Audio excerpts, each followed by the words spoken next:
That's wrong. It's just It's so warm. that looks great. That's so good. Oh It's so hot. man, Hi, Chris. How you doing? I'm good. Good. Hello, everybody. Hey. Welcome to the best thing we watched this week. There's a reason why I had on a Borderlands mask. We'll talk about that later. Nice. Thank you for joining us week on, week out. If you are one of our subscribers, then you'll know what we do. But if you're new here, formula is Chris will do a movie quote that he does every week, and then we get the answers to that quote in the subsequent week. So Chris will be answering the three that he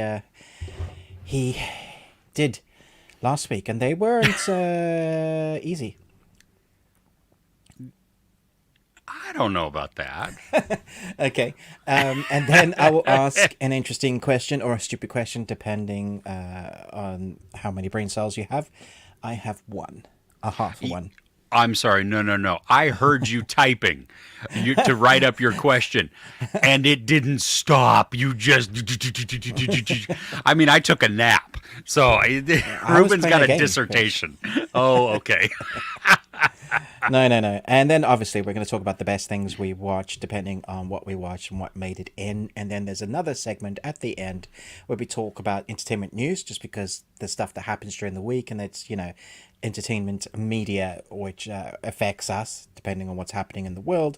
We're going to be talking about something that didn't quite make it on our list as the best thing. It doesn't necessarily mean it's the worst. It might be, but maybe it just didn't quite reach the best thing we watched. And then we review a film that either one of us hasn't seen, or we both haven't seen, or it's been a very long time. So I'm really looking forward to this one. Be really interested to see what Chris thinks about this title.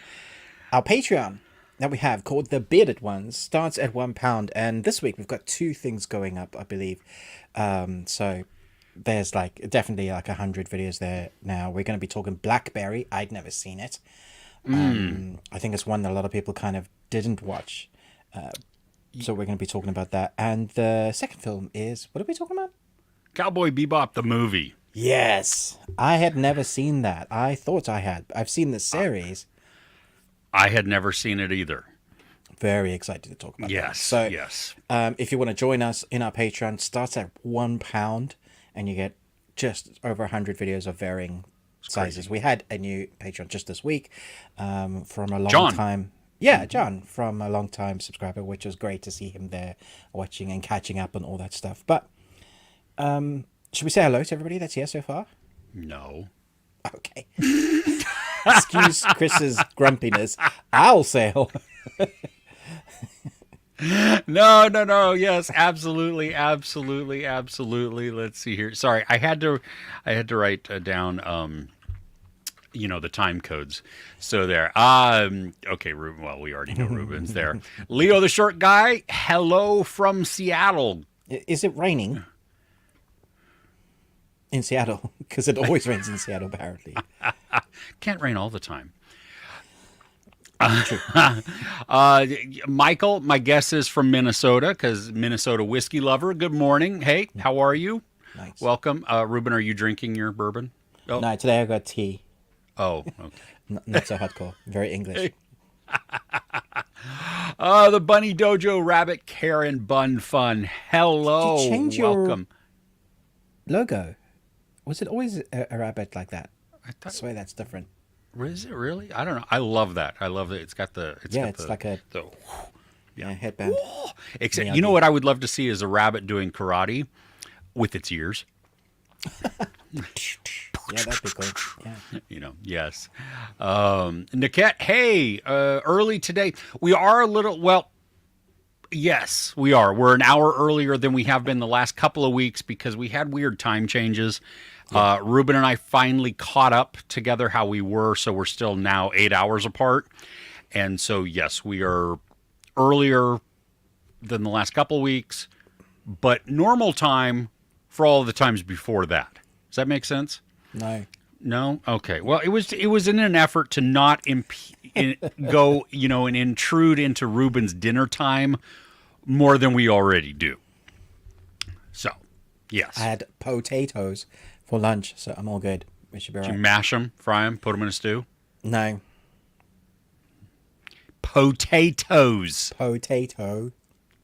Okay. Well, okay. We will get back to everybody in the comments in just a bit. We're going to do our movie quote quiz and then into the Ruben's dissertation thesis question. So last week, Chris Retzlaff and Tara Briscoe got all three right. All right. Nice. Nostromo and Ruben, hey, you got almost all of them. You The things I guessed were right? Yes. Oh, yes. I didn't think they were. Okay. Yeah. So, well, the first one, I guess, maybe not so much because you just said high school reunion something, and you weren't actually specific. Romeo and Michelle's That's high it. school reunion. Yes, yes, yes. So Romeo and Michelle's high school reunion, which has been forever and a day since I've seen that. So long, yeah. Yeah. Number 2, Beautiful Girls. So I don't think I've seen it. Oh my gosh, dude! Stacked cast. So good. Young Natalie Portman and a this weird, uncomfortable crush type of thing that happens between her and Timothy Hutton.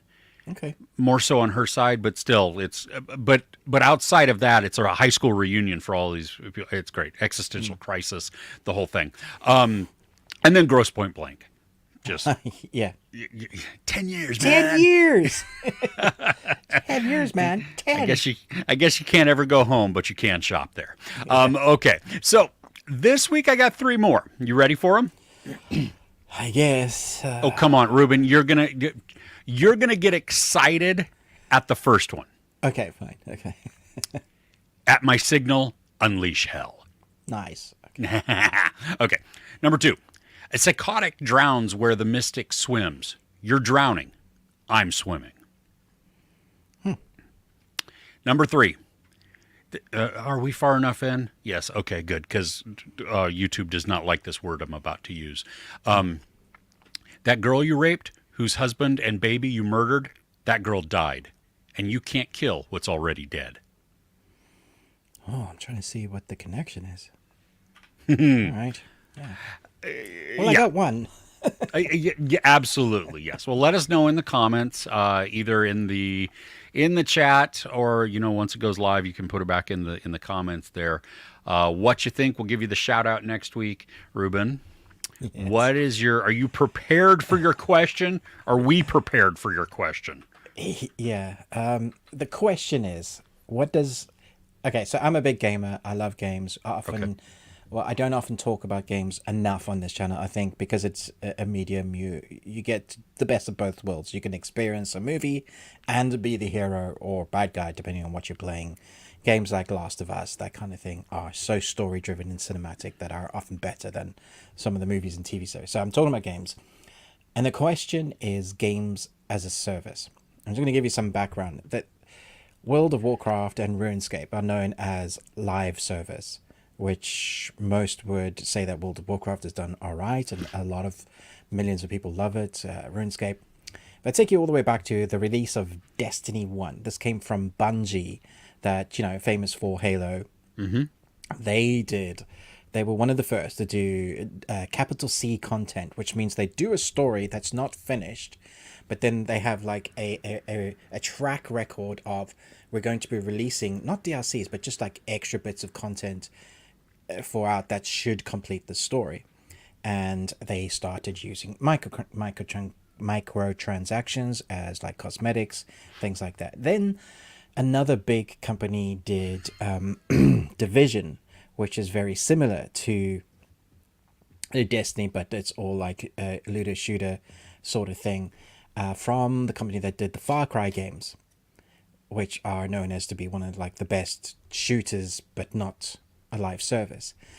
That opened to worse reviews than Destiny. In September 2016, we had Destiny's final DLC that they actually added on content and story. So to play the full Destiny, you would have to fork out $160.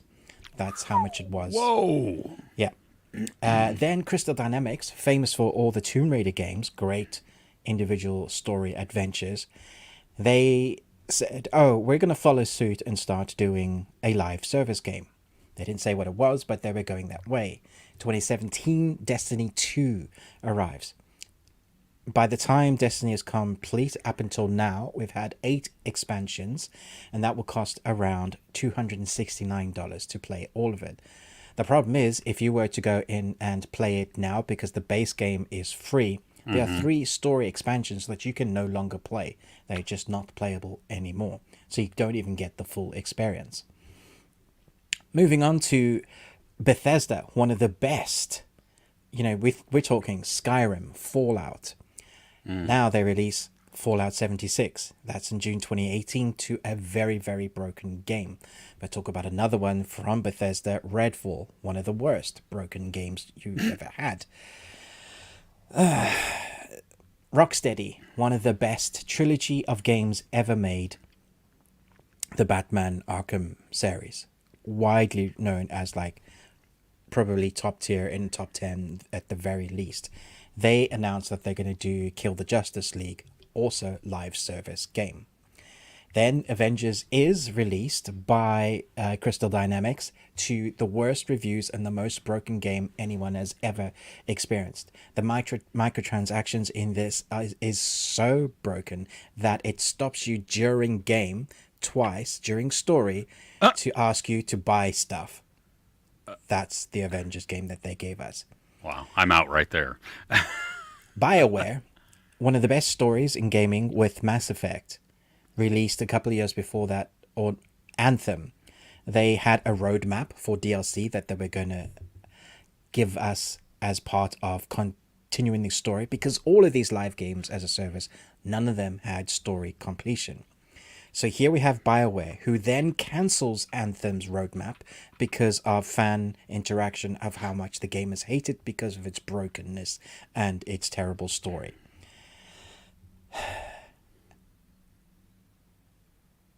What do we think? Because AAA gaming, and I'm talking about AAA gaming because that's normally like the big blockbuster storylines. We're talking Mass Effect, we're talking Tomb Raider, all those stories that are a single player adventures. The live service has taken over because these companies know that they can get extra money from it. So they're forking it, but they're killing the fans. So I'd love to know what everybody thinks in the comments below. Chris, what do you think about this? What is the question? Live games as a service. That's the question. Games as a service. I'm not sure I actually understand. I mean, like, I'm not a big gamer, first off, so there you go. There's that. I do know that, like a lot of the games, you know, like to progress through a certain points, you had to either, was it EA that did a lot of the microtransactions and stuff like that. Yeah. I'm a big believer, and it comes down to just like media, like you know, movies or series that you had purchased or anything else. If I purchase it, it's mine. That should be it. Yeah. Right now, I understand that a lot of these, especially for co-op stuff, like even like I was super excited. My kids were super excited because Star Wars Battlefront was released on Switch, you know, remastered and everything else. No, not going to do it because they had like 3 servers that could hold 250 people each worldwide. Maybe it was only 65 people each. I don't know what it was, but anyway, it couldn't handle that. The point being though, that if you are providing a server space for multiplayer online gaming, cool. Sell ads, get investors, build a little bit extra into the price if that's what needs to maintain that. But I should be able to buy the game and get it. You know what I mean? And if you make improvements to it, or expansions, that, I'm sorry, I bought the game as a complete thing. So that should be free to me as an update, not as a, oh look, hey, guess what? You just bought the Blade Runner, you know, extended edition. Now here comes the director's cut. And then here comes the final cut. Well, you have to buy all of these. You know what I mean? And that's It's funny because Blade Runner has released so many versions. no, I know, yeah, exactly. That's why I used that example because it was the easiest one to do that. But I just think that with some of these, like as a service, that's what you do. You know what I mean? And I understand that it makes it very difficult for these smaller and indie studios to be able to then compete in that landscape, because if it only opens it up then if it's like that, you know what I mean? Like if the server space is free, or maybe you pay a little extra each month if you want to play online co-op. You know what? Like it's a subscription. I get fee. it for online co-op. Yeah. Because you're playing with other people, so a subscription for being online and that service that's housing everything. But for example, when CD Projekt Red released The Witcher 3: The Wild Hunt, they released 16 DLCs absolutely free as part of the game. It was just extra. Rockstar often have loads of extra things in their like Red Dead Redemption or GTA games. Now the online stuff they make you pay extra, and I get that. But when you have a game like Destiny that makes you pay for every individual DLC, and we're talking like $30, $35, $4, $40, and we're talking maybe 6 hours of campaign. We're not talking about massive things like the Souls game. When they do a DLC, it's almost the size of the game. So I don't mind paying like an extra bit because I'm getting another game basically in. Sure. I mean, so for we get me, ripped off. Yeah, well, and I think like okay, so Destiny 2, I have that on Steam. Okay, I haven't played it yet, but it's free, like you said. You know what? So if I have a free game, I expect to be paywalls that come up every now and then. Now, it shouldn't have to be to get anywhere in the story, that I have to keep paying, because then I'm just going to I'm going to vote with my wallet, and I'm going to say, well, no, that's not worth my time or my money. Goodbye. Yeah, exactly. But if I don't pay for the game, then I think it's perfectly acceptable to have some required purchases if you want to move forward in things. And then you have the optional purchases, like I want to have a green and pink mohawk instead of just whatever the three standard styles there are. Okay, well, if that's worth it to pay for it, like in Pokemon Go. Okay, I play Pokemon Go all the time, every day. And I don't pay, though, money. I don't. So if it costs me money to change my outfit, like physical dollars, no, I don't do it. I don't buy coins. I don't buy, you know what I mean? Because that's and that's a personal choice. I know a lot of people do. My kids have even, bought stuff on there so that they can progress further. Great. That's awesome. That's the choice that you get within a free-based game, not free basing. And that's a whole different topic, and we can do that later. No, thanks. No. Yeah, I mean, for example, I bought on Destiny 2 at the moment, there is an Ecto 1 car spaceship. You have to buy that extra. And it's like, yeah, I don't mind paying that. I'm always going to see that on screen. I'm going to use that forever. That's like personal. So those little extras that people design that's fine. But we're talking about games as a live service that used to be just AAA games as a story. But now they have this roadmap so that once they've made a game and you've paid, and let's not even begin to talk about the price of the games now. Like a PS5 game here in the UK, a AAA game, 70 quid, easy. Base game. We're not talking about the extras. We're not talking about like if you want to get the special edition or the feature edition with the like statues and stuff. Those are like 200-300, and I get why you would pay that for that. But sure. So if you're forking out 70 quid for a base game, and then every few months you have to pay 20 or 30 more pounds unacceptable for extra DLC, it just seems, and it's not even big. It doesn't take that long. I think people, the studios will continue to do what the people support. You know what I mean? And so, like for me, I don't buy digital only movies. I just don't do it. I refuse to do that because I think that's stupid. Because as we've seen way too many times, things go away because I don't have any control over that. You know what I mean? And so I don't support a movie studio by only purchasing their digital product. I will support them by doing a physical product with a digital extra. Physical media is the way to go, man.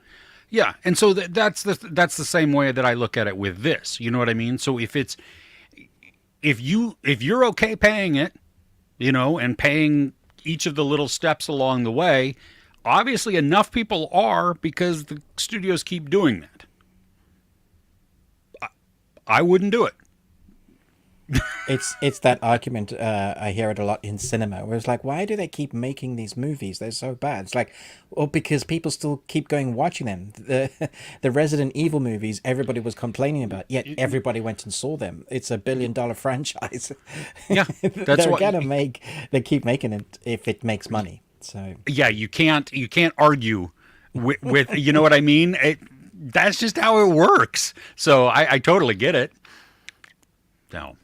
Okay. Good discussion. Okay. Yeah. Should we go to the comments and see if anybody has commented and say hello to people? Yes. Let me write down our time code here. And okay, let me scroll back up to where we are. Let's see here. Son of Soils, good evening. Welcome. Mr. Saxon, you made it live for once. Outstanding. Rock on. Glad to have you here. David, welcome. Hello. Best thing you watched, Ripley. Okay, that may be something that we talk about. I don't know. We'll find out. Sully Streams. Hey Sully. Ruben and I both caught his live stream this week, which was funny. Great. We were Really unplanned. Also, we hadn't talked about it. And both been there. So give Sully a head over to his channel at some point. Give him a subscribe there. He's got a great channel. Really thoughtful, insightful commentary on some of the films. I don't always agree with him, but it pisses me off because sometimes he has really good arguments. Don't you hate it when people are like, they come up with a really good point, and you're like, crap, I wish I would have thought of that. Yeah. Okay, so question. What's a movie you're really looking forward to that you don't think is getting enough hype? Well, I watched one this week that I was really looking forward to, and for some reason I don't think people are going to receive it as well as I did. Really? Okay. Oh, well, there's one that I'm looking forward to that comes out next week, except I think it's going to get the hype, so I don't know. I mean, Abigail, I'm really looking forward to. I'm really looking forward to Abigail. I don't know. I lost my mouse. I know, that's what I'm looking through. I'm going through my calendar now to see what we've got. Civil War. I don't know how that will... I don't know in the UK, like if they will get it as much as you guys do. But I saw the trailer for the first time and I was like, holy crap. And what's even worse, I'll just connect it to news. That's his last film. He said he's no longer directing because he's lost his passion for directing. Well, I hope that's not true. Because looking at the few that he has directed... Dude. Well, I mean, if that is true, Alex Garland goes out with a bang. Right. You know? Yeah.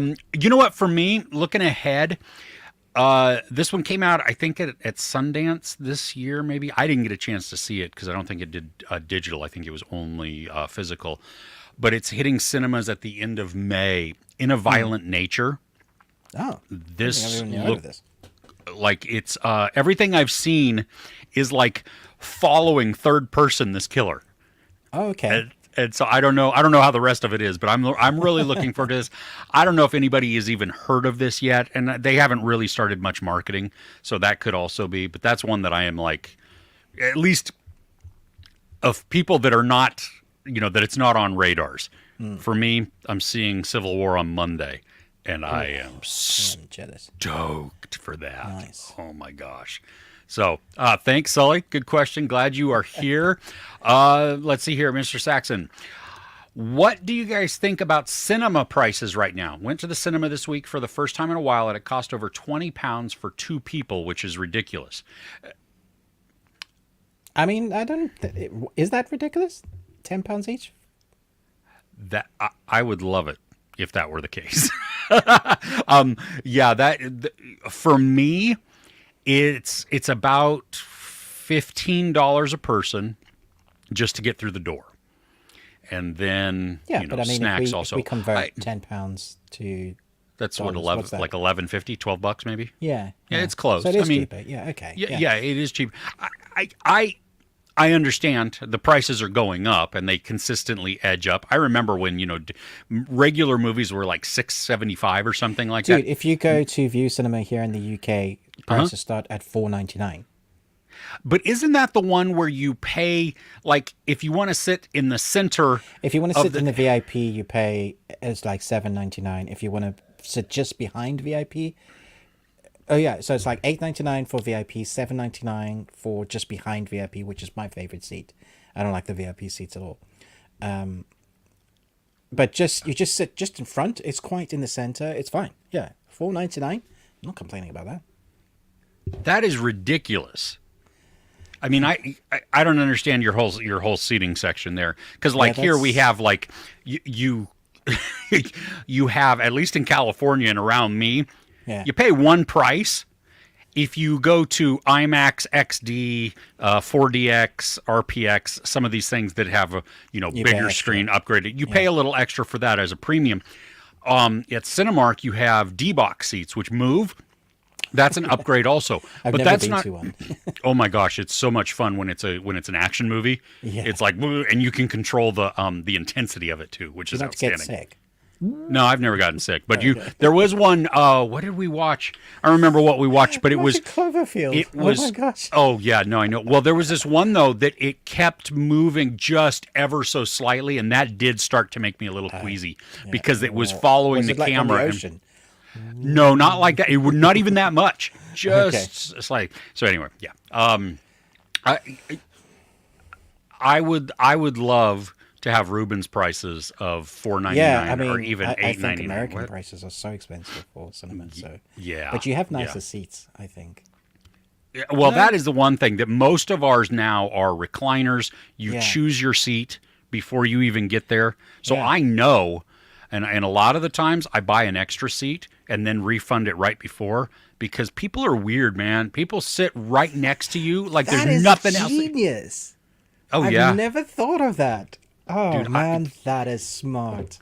I am really a nice person, but I don't like people, and I do not like people in the theater at all. I'm currently prepping for an interview, and one of the questions is like, working with the team, and you have to basically say you like people because you like being around it. And I'm like, how do I say this without lying? Well, there's this, you know what I mean? Like, I'm a people person. I love, and I'm, this is genuine. You know what I mean? When we interact with people, I have fun with that. It's just in a setting where it's dark and quiet and we're watching a movie, I don't want people talking. I don't want to hear someone on their phone. Yeah, exactly. You can get a fist to the throat from the side or something like that. I'm gonna go John Wick. Yeah, but I've met people at screenings and stuff like that. I love that. So it's not, I don't misunderstand me when I say I don't like people. Yeah, exactly. All right. Sully, okay. So games as a service sounds great on paper, but have proven to really be hit or miss. Sometimes act as a crutch for releasing games before they're ready to include this basic content later as a bonus. Yeah. Well, what was that, Ruben? You bought Cyberpunk and then returned it, right? Because it was unplayable. Yeah. Right. But now it's brilliant. Yeah. I just bought it also. Okay. I mean, it's only 10 years late, but we'll see. And that's it. Shouldn't they just wait just a little bit longer and perfect it? And we had already waited 8 years. You could have waited another whole year and fix all those bugs. But probably, if you go and look at the investors, you see what they're trading at. It was just dipping and dipping. So I bought a bunch of stock options in them for like $10 for one stock, which is crazy. That just shows how low their stock went at one point. So okay. if you want to find out more about the the games thing. There's this YouTuber called Monty Zander. He's got like 116,000 subscribers. He's done. This is where I got the information on Suicide Squad, Kill the Justice League critique, dead weight. So I don't want to be a what you call plagiarizing. Just saying that's where I got it. And he's done like a 3-hour critique on Oh my gosh. Suicide Squad as well as like the service. And I found it really interesting. So you can check that out. Yeah. Okay. Son of Soils, Ruben. Non-gamers don't know this, but the gaming industry is greater in revenue than music and movie industries combined. Combined, yeah. Yeah, I can believe that. Yep. So. It's a massive industry. Yep. Live service games, Mr. Saxon, play a multiplayer horror game called Dead by Daylight. So good. I think my kids have played that too. Yeah. Daily. I don't mind buying cosmetics and battle passes because of how much fun. Yeah. Don't have a problem with that. Yeah. See, and that's the thing it's an add-on that enhances your experience, but doesn't necessarily require it for progression in the game, exactly. right? Is that yeah, you can play it. You don't have to have it. Yeah. Yeah. So that's cool. You guys, please try to visit India once. Sharam, I would like to. Ruben's been close. I've had friends that have visited there. Sharam, will you put us up if we come visit? Where in India? Just saying. I don't even know. It's cheaper than. True. Very true. Still very expensive for me to fly there. But hi, Charlie. How are you? Love it. Just hi. But then he said, okay, best thing I watched, Alex Rider season 3. I do believe that might come up today. I think Ruben has that on his list there. Yael, I think Yael. Hello from Israel. Welcome.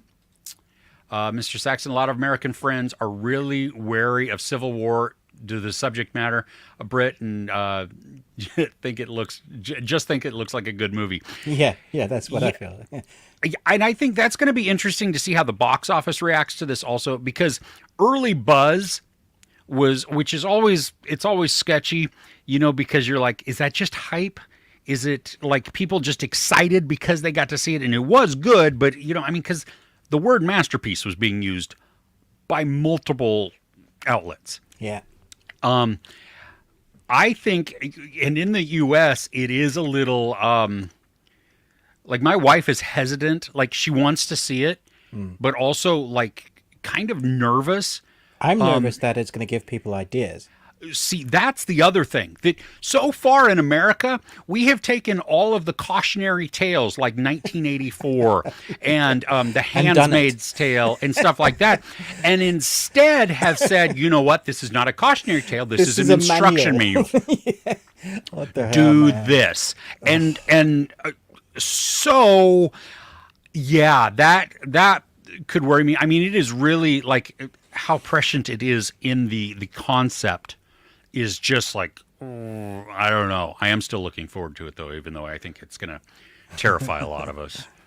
So. Nice.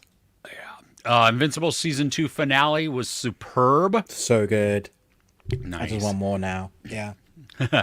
Shram wants to know, is Civil War related to any political issue in the U.S.? I don't know, as I'm from India and just curious to know. It mirrors, at least through the trailers, because I haven't seen it yet, but the political landscape and the socio landscape within the United States at the moment. I think, if I'm remembering correctly, Alex Garland had said, though, it was not... It was kind of influenced, but also seen as a cautionary tale. Not necessarily to mirror what is going on. The best way that I like, if someone's talking to me about like what is Civil War, watch the trailer. There's this bit where people hold up their hands and go, "I'm an American," and the army guy goes, "What type of American? Which American are you?" And I was like, "Oh, that speaks volumes." Yeah. And that's how it is already. Yeah. I mean, that's how it is right now. So, yeah, we're just without people with the guns all over the place. Well, no, that's not true either. No, there's guns all over the place. That's like that line in Free Guy. No, actually, gun problem, that's a really big thing, guy. It's a really big problem that I'll we haven't always tried just to says figure out. that. Yeah, because he's she's like, just like playing. yeah. Yael, do you ever dream about making a movie yourself? I mean, I do. I've made shorts. I've been on features. I don't know how I'd go about it at this stage. I think I would have to do something really indie, contained in a single house or even a room, something like that, and micro budget that and see if you can do it. I think the best way to do it is to do like 3-minute short films and then build yourself up to like a 15 minutes, a 20 minute. And then if you have a really good short film, I think this is what a lot of filmmakers do. You use that short film as a showcase of what you're capable of, and then you get some budget from a small studio that's willing to give you like $1 million to put together a feature. Yes, I haven't thought about it at all. See, I don't. I don't Yeah, want I to make a know. movie. I don't want to know. I wouldn't mind producing. You know think what I you'd be a mean? great producer. Yeah, I don't have money though. That's you have to get investors. I'll make the movie. You produce it. We'll go from there. okay. Cool. We'll get our cool. fans and our subscribers to act in it. We'll do I- something online. There you go. Yeah. I mean, and speaking of like that, I am excited about Chris Stuckman. Oh, Stuckman's! I can't wait to watch it. Dude, that is what. Surely that's got to be soon. He's been editing like the VFX for a while now, right? Yeah, yeah. I mean, I really hope it does well because it's just. I mean, talk about that progression of. I mean, that gives us all like all those creators that Yeah. start out on YouTube and build like. There is a different path now to doing that. You don't have to be who you know in Hollywood, sort of thing. You don't have to sell your soul. You don't have to Exactly. spend 50 years trying to get there and maybe get lucky enough. Spend 100 grand on student loans, that kind of thing. You can just be creative and go and do it, which is awesome. Yes. Yes. Son of Soil's best thing watched this week is Koreeda Hirazaku's Monster from 2023. Heard about this. Really? I don't know if I have. It's been on my list for a while. Oh. Ooh. Yeah, Oh, it's on Prime. I've heard it's very good. Ooh. Okay. Cool. Thank you for that suggestion. Sounds good. That may well be coming up very soon for us, I think. Nice. Yeah. Yeah. Okay. Badger. Hey. Get discounted cinema tickets through work. Oh, that's cool. But Nice. still refuse to go. If I could pay for premium seats with the sound booth, I might go. Dude, I'm telling you, you see more and more discourse on this. Somebody had mentioned that Alamo Drafthouse in the U.S., they enforce the no cell phone, no talking policy. Everywhere else I've been, it's just anarchy. And I tell see, you what. If you ever visit me, Chris, I have a projector. It's a 4K projector, Dolby Atmos surround sound, and we have kick-out seats like Lazy Boys, right? I can't see what the difference is for me going. What the difference is I pay more. I get people that are noisy. I get rude teenagers that sometimes run in and out, or just random nonsense that will happen. Something will go wrong. A projector will break. A fire alarm will be pulled. All of this. Or at the comfort of my own home, and I can buy the media, own it. Lock the loud teenagers outside. Yeah, like, like it's very hard for me. It's got to be a big experience for me to want to go to the cinema. There you go. Well, here's a question for later that we can address if anybody wants to chat about it in the comments. But what do you feel about people who show up like 5 minutes into the movie? You know what I mean? Like we have like 30 minutes of trailers here. Yeah, so we do, yeah. what do you, does that bother you? Are you one of those people? It does bother me because I'm just getting into the film. Well, don't answer it yet. We're going to answer it later in the chat. No. Oh, What? Okay. Mr. Saxon, hey, awesome. Hey, no, we love it. Thank you for chatting. This is outstanding. Badger Xbox Game Pass is easily the best value game service. That is true. That is true. Because It's you like get to 12 quid a download. month, and they're like loads of AAA because Microsoft have bought so many big studios. Yeah. I mean, they own Bethesda. They bought that for like $1 billion and something. So, yeah, you really do. And sometimes they're day release as well. So instead of forking out 70 quid, you can get that game as a live service and go, yeah, this is not for me. and then just jump onto something else. It is, yeah. That's the one service I think is very good. And you get to download like a game or something like just free, right? They have some free games also that you get to periodically, like monthly Xbox. I mean, I know Sony does that as well. There's from their Game Plus or whatever they call it. Okay, it's a similar service. Yeah, gotcha. Okay, let's do two more, and then we'll dive in. Okay. Since we're almost an hour in and we have not even begun to talk about what we watched. Holy crap. Okay. This is good, though. Hey, you know what? We love chatting with everybody, so don't see that as a bad thing. Ruby, Alex Rider Season 3 was so good. Okay. Mitsuyo, I think. Ripley is the best thing you've seen in a while, except that disguise scene. That one was laughable. I didn't watch Ripley, so I don't know. But Ruben, let's go back, or let's not go back. Let's dive in to the best thing. What do you think? Oh goodness, you okay there? Excuse me. Oh, sorry. Yeah, I should have moved my mouth away. Like just giving everybody and in the audio podcast a wonderful sound effect. Yeah, no, that was good. Okay, well, do you want to go first? I don't know how many you have. I have potentially a bunch, but let's just do it. Okay. Do you want to do rock, paper, scissors? Sure. Okay. And there's a delay too, so it's going to be fun. Okay, ready? Yeah. 1, 2. Wait, on 3 or 3 go? No, you can do scissors, paper, rock, and then go. Okay. It's the Australian way. Okay. Scissors, paper, rock, go. Okay, you go. That wasn't broken as heck at all. That was entertaining right there, you know. All right, what's up? Alex Rider Season 3, let's talk about it. Okay. It's good.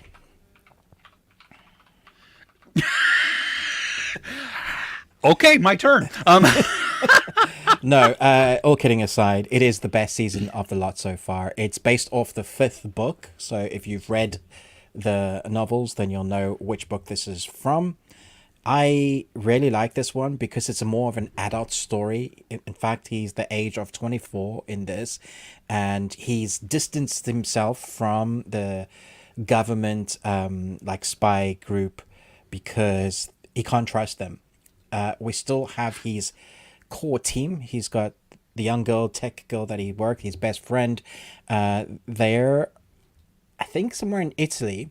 They're trying to track down Scorpio because Scorpio won't leave them alone. There's something to do with the death of his father in the background.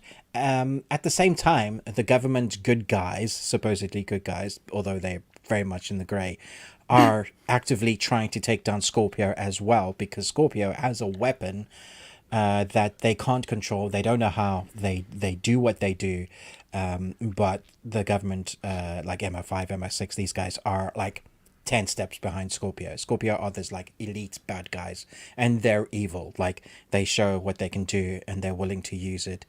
There is a motivation for the bad guy, which I like somewhat, but the main bad guy doesn't have a lot to play with. It's more like even the secret henchman. One of the henchmen that we had in season 2 is back this time round and has more in-depth story than the main bad guy, which I really liked. You have some really interesting fight scenes that I thought were believable from Alex Rider. It's definitely the Alex Rider show, because most of the time he will be in like a sort of mission parameters without doing spoilers himself, and will go to like the characters doing something, his team doing something around that to progress his mission. Let's like take loosely like Mission Impossible.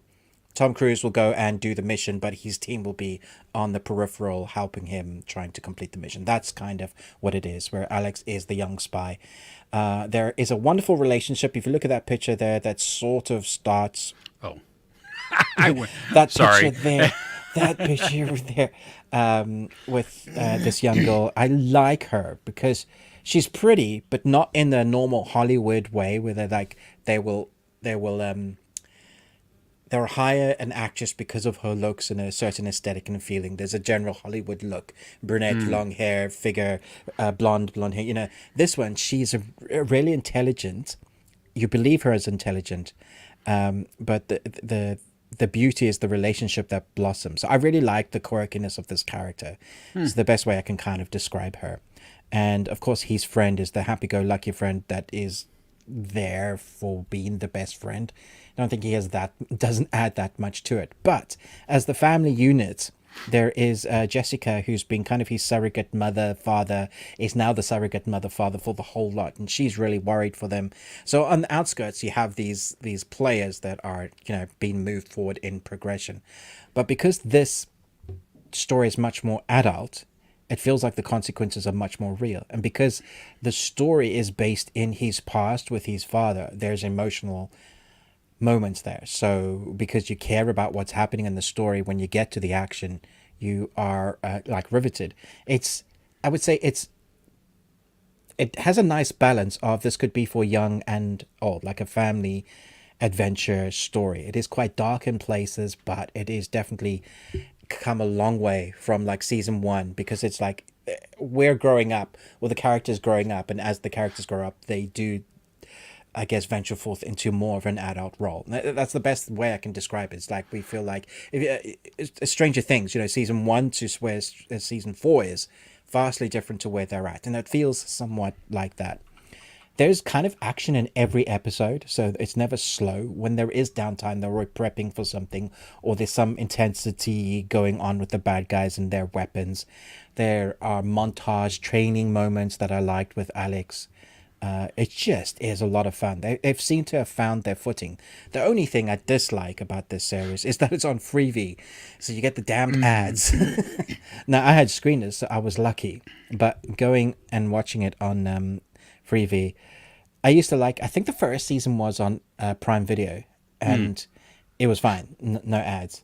Now it's a Freevee original, so you have all those ads. But you know, it gives you time to go get a cup of tea or something. Did all of the episodes drop at once? Yeah, I believe they did. Yeah. Okay, so it's like a British Special Agent Cody Banks. Yeah. Yeah. Exactly. Okay. That. Yeah. Okay, but better, more adult. Yeah, much better. Okay. Yeah, it's Nice. like young James Bond, but less serious than that. Yeah, but Okay. almost. Yeah. Okay. Cool. Good to move on. If we have to, I don't really okay. like relinquishing the talking part, but Oh, well, okay, you can do it. We're a Ruben show. how about I speak for you? What are you going to talk about? Okay, I'm going to talk about. Oh, wait, there we go. Wicked Little Letters. Yeah, this was a rubbish film. It's one of the worst I've ever seen. The actors in it are terrible. The whole design of the film, the comedy, not laughing at all in this. I don't think anybody should watch this ever. Good. Okay. What's next on your list? No, No, I'm so okay. gutted I haven't managed to see this yet, but I'm so glad you had, because I wanted to see what you thought about this. Dude, this your phone is like giving off vibrations. Okay, Yeah. cool. Yeah. And now? No, better? good now. Yep, totally good now. Okay, so this is it's a period piece that takes place in like this little seaside town in England, and you have Olivia Colman, who is a spinster type of woman who lives at home with her mom and dad. And the father is so overbearing, played by Timothy Spall, who does an excellent job. They're very religious, very just refined, sort of, at least on the out front. But if you look at it, it's oppressive and abusive and just disgusting. But Yeah, that's also I got the that whole much from the trailer. Yeah. the whole mindset of the town, though. I mean, it is still very, very much patriarchy is the only way to go. You know, Racist, once we learn racist as well, right? Because there's a cop that's like, she's black, and it felt like she was, or maybe is it because she's a woman rather than being black? It was, yes, it was. This one was just about being a woman, and Right. she through them. She. I mean, there's points in this. Like one of them is she says, "Woman police officer," and her name. And Jesse Buckley was like, I can see that you're a woman. You don't have to say that. Just say police officer, And she's like, oh, but that's how everybody talks about her. And then there are other things as well that you hear about, like rules and everything. So anyway, it gives you a sense of what's going on in this. So it is providing social commentary. This is based on a true story, though. So. Oh, really? I didn't realize yeah. So Olivia Colman is that a repressed woman living in a very dysfunctional household. Jesse Buckley is an immigrant from Ireland escaping part of the war there and stuff, and just a new start with her daughter. She's foul-mouthed. I mean, she is like a sailor, and she's outspoken, and both of them are hilarious. Okay, they together, separate, the whole thing. The letters. I mean, this is laced with profanity. The whole movie is just. There's an adult-rated trailer, and if you watch that, you get to see. Like, oh, okay. It is, but you know what? It's not so much. I mean, okay, that is funny in this, especially in the context and what the things are saying. Yeah, but. It's so much more than about the banter and the interactions and then the overall story. I think, like I called it right at the very beginning. I don't think we were even 7 minutes in, and I was like, oh, well, it's this. Didn't ruin it for me. I didn't care. You knew who had written the letters? Yeah. Interesting. Okay. The performances are outstanding. I mean, Olivia Colman is so good always. Yeah. And even Jessie Buckley is, every time I see her now, she's just impressing me more and more, and so I love watching that. Together, they have a really good dynamic. But then you add in the quirky town characters; they are funny. The writing is witty. The timing is very quick. You have male police officers who. It is so funny. I mean, you'll probably get some misogynistic people who are like, "Oh, you're just making men look dumb." I was going to say, are there any good men in this, or all the men douchebags? No, there are a couple of good men. Yeah. Hey. Yeah. So it's not unbalanced, and not all of the women are like, I don't know. No, I get it's very for me. It's very well balanced.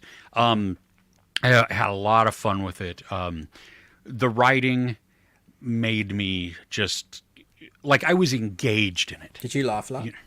I laughed a ton. Okay. It has been a while since I had laughed, like not like just extended laughter, like but I was like laugh out loud moments like that. Just oh my gosh, something like that. Because yeah, dude, the matter of factness that some things are said. I mean, it's just blunt and abrupt, and you're like, okay. Everybody, I think, does a really, really fantastic job in building out this world. There's a slight mystery to it. For me, it wasn't so much about that. It was how the characters go about it and all of the interactions that's happening. There's injustice that takes place within this, and so you can definitely root for or against people. Like Timothy Spall, he's terrible the entire way through. Okay, not as an actor, as a character. You just hate him, and which is great. That's perfect. We need that. Good. Yeah, absolutely. Good to go. No problem there at all. This is a Sony Pictures Classic release. It was playing when I went and saw the First Omen. It was actually in a regular theater, not our art house theater.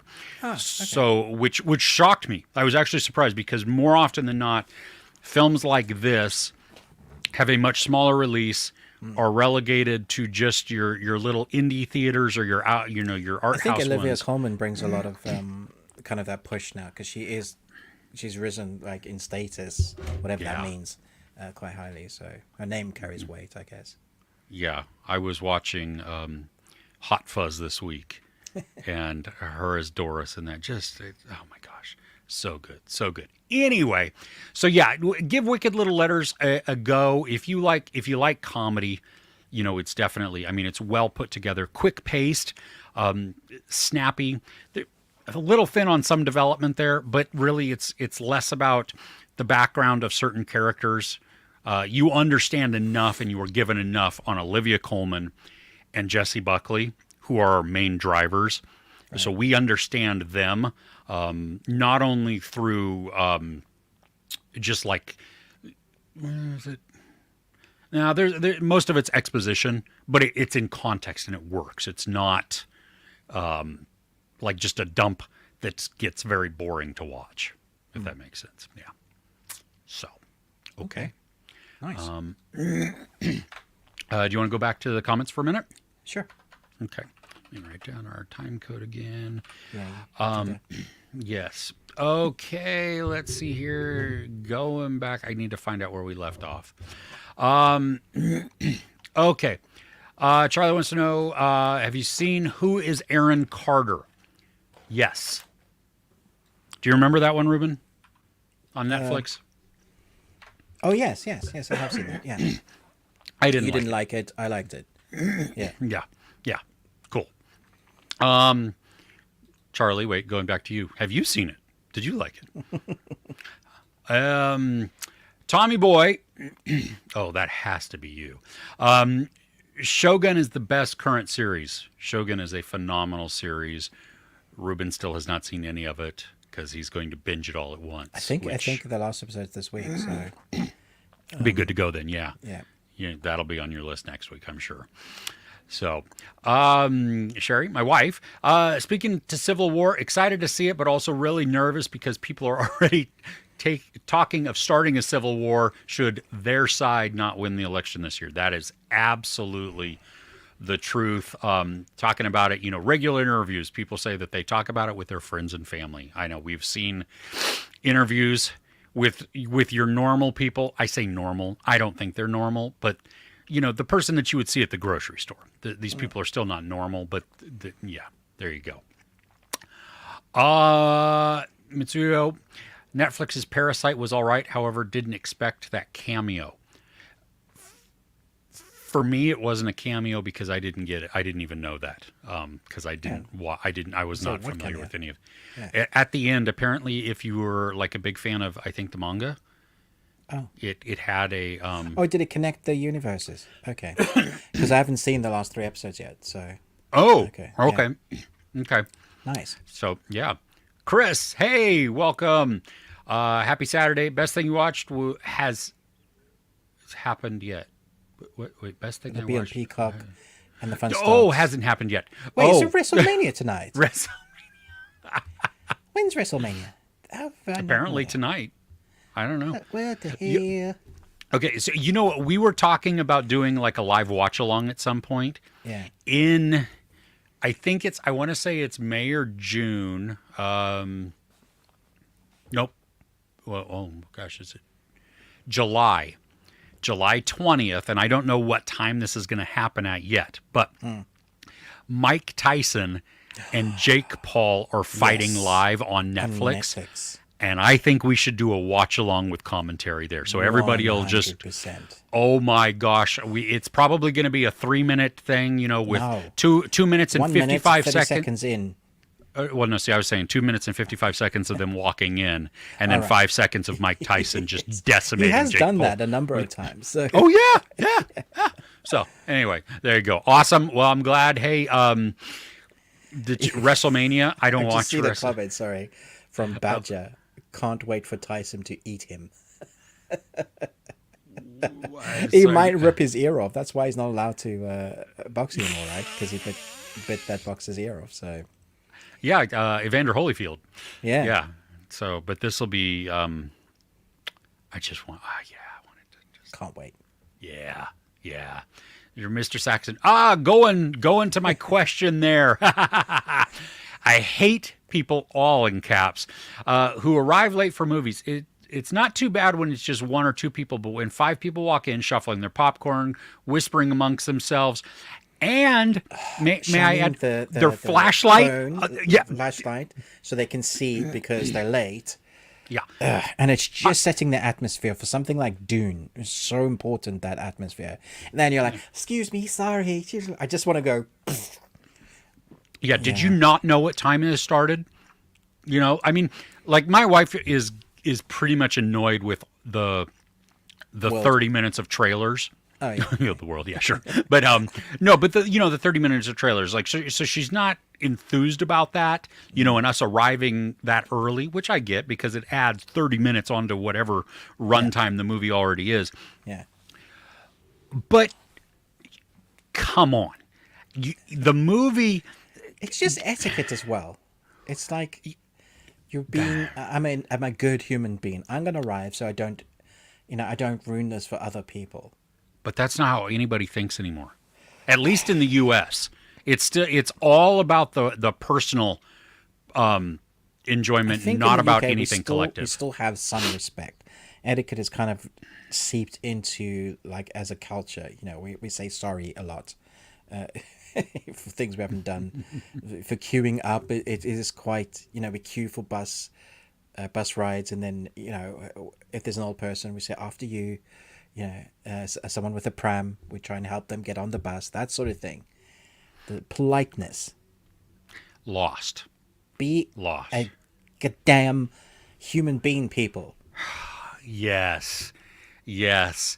As an AMC Stubs member, Chris, I don't remember paying over $10 to see a movie unless it's an IMAX or a fan event, but the points alone give me 2-3 free matinee showings. Wow. Nice. Yeah, that's Don't what have we don't AMC in the UK. We don't have AMC near me. The closest is like San Francisco. So, yeah. Mr. Saxon, Jessie Buckley, so underrated. Never seen a bad performance for I love her. I mean, yeah, and if you haven't seen Men, she is phenomenal in that. Men. Not that one. Yeah. Try Live, Laugh, Love, Olivia Colman. She is spectacular. Great actress too. Pain and Gain. Oh my gosh, do you remember that? Yeah, I'm not a fan. The Rock and what's his bucket? Marky Mark. I Didn't like that, huh? No. Didn't find it funny. I just didn't get it. Yeah. Oh, see, I did because of the satire. Yeah. No, I just found it painful. Yeah. I wonder if that's because partially too that it's the cultural difference. Maybe. Yeah. You know, It just yeah, I annoyed don't know. me. I was like, Okay. no. Fair enough. I don't even remember it. So I mean, other than who was in it. Yeah. Let's see. Bunny Dojo, hate dealing with rude people. Only go to matinees because they're cheaper and not as crowded. Good audience can make it more fun. Yeah, absolutely. Like Avengers, I tell you Godzilla what, versus though, Kong. there are times when I don't mind people having their phones out and talking and shouting. And the only time that is when it's an Indian movie, because it'll be completely full. And the reason why they have their phones out is because they're recording their favorite actor who's like a beautiful, beautiful lady or a buff dude who has abs on his abs. And they literally scream and shout. And, the atmosphere is so fun and exciting that it's not that they're trying to ruin the film. It's just that they love the experience and who they're seeing on screen. Like, I'll eat that up all day. Like, no problem. Yeah, I agree. And I love seeing movies that cause audience reaction Yes. because you like Avengers, like Endgame. Like Avengers. I mean, I would have loved to have seen. I would have loved to have been an American audience seeing the Captain America moment, because English people are just like, oh, that's cool. oh seriously? Like, yeah, show some emotion, man. Yeah, no. Oh no, the theater erupted in applause and everything because we've been waiting 10 years for all of this, Yeah. And when I'm Thor right goes, there with I you." knew it. I mean, all of these things because it was fan service. But even like Winnie the Pooh, Blood and Honey, when I saw the first movie, I mean, because it was a packed theater of everybody going to see a terrible movie, knowing it, we had a blast. So and I love going to horror movies where people like you Horror movies watch are the them best. squirm Yeah. I always catch myself. I was like, God damn it! How did that get me? It's like especially when you're not expecting it, and you're like, I'm a man. It's like, I didn't make that noise. I'm a man, the man. It's good when it can catch you off guard. Oh, okay. Yeah. Would like to hear our opinion regarding Poor Things. You loved it, think it's a masterpiece, but, and here's the but part, also feel it got a bit too pornish. What do you guys think? We spoke about this fairly in-depthly, Poor Things, on a couple of weeks ago on one of our podcasts. We time code everything, so you could check that in. I didn't love the film. I thought it was fine, but yeah, I had issues with it. I didn't think it's pornish. I thought it was relevant for what the story was trying to do with those nude scenes, if that's what you're talking about. Quickly, what did you think again, Chris? I loved it. I mean, I don't think I'll watch it again, but I loved it. I thought Emma Stone was brilliant. Yeah. So Can't it be as bad as what anime did we watch recently that was pornish? last week, Ninja Scroll. Ninja Scroll, right? Because you're like, That- hey yeah, now. Yeah. Yeah. Wow. Sharam, are you guys excited for Kingdom of the Planet of the Apes or Furiosa? Furiosa.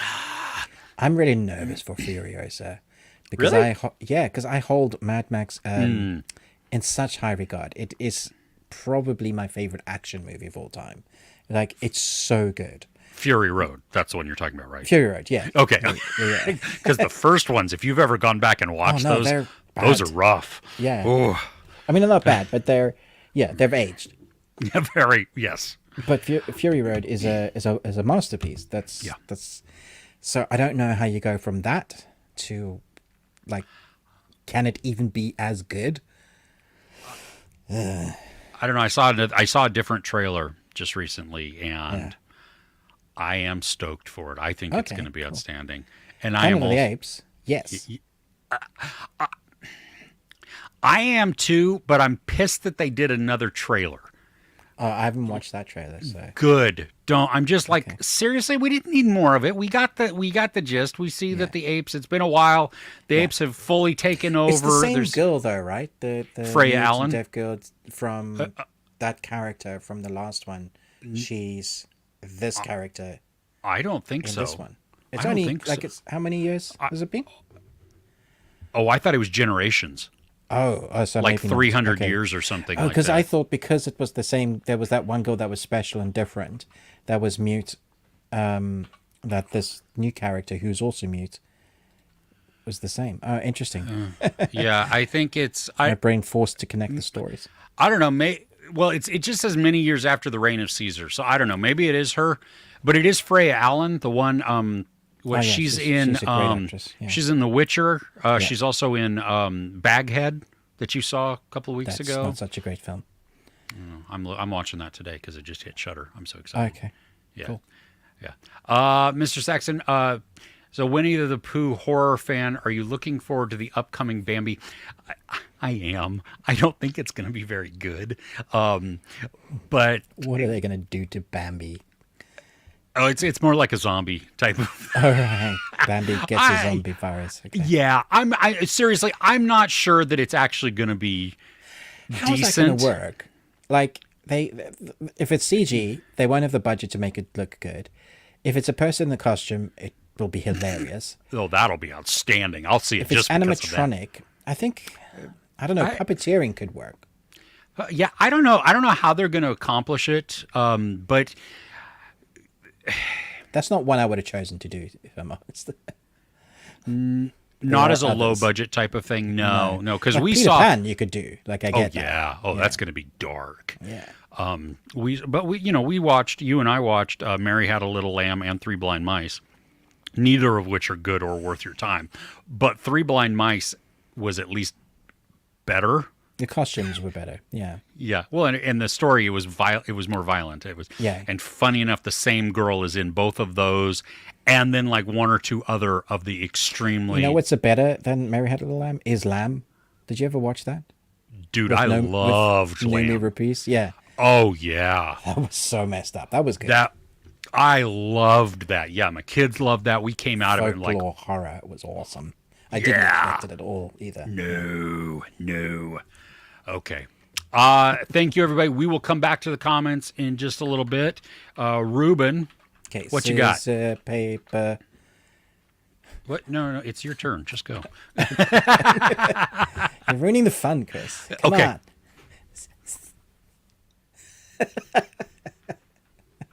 Okay. Then we have to go again. We're going again. Okay, sorry. Oh, you win. So you go. Oh, I go. Okay. Yeah. What do I want to do? What do I want to do? I don't know. Crap. You know what? Let's do the one that probably we're both good at. No, I'm not. I'm going to talk about this one because I want to talk about this one. Okay. The First Omen. Ooh, okay. Okay. Friend of mine just watched that. John, we've had him on our show before, and he gave it a solid 4. He says he thinks it's the best of the lot. Did I give it a 4? I think I don't know what I gave it.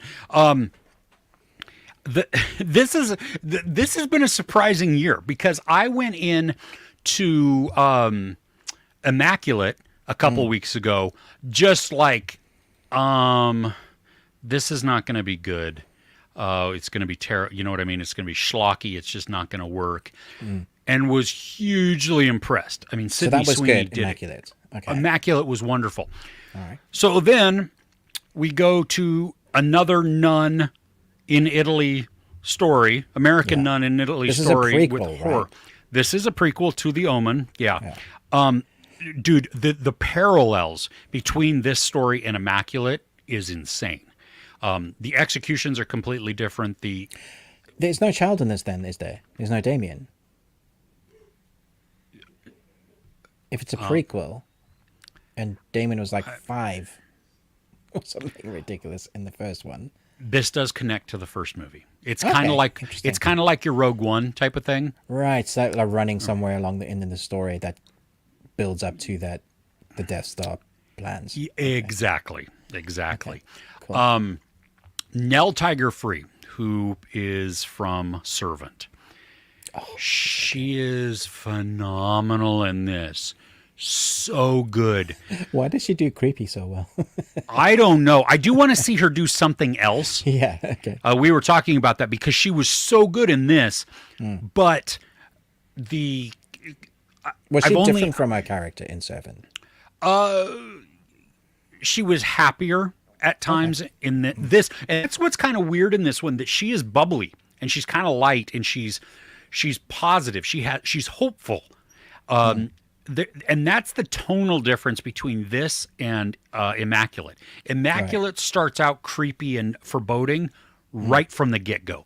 This one, when we meet Margaret, who's Nell Tiger Free's character, she's light, she's hopeful, and she's energetic, and she's happy and stuff. And so it's definitely different there.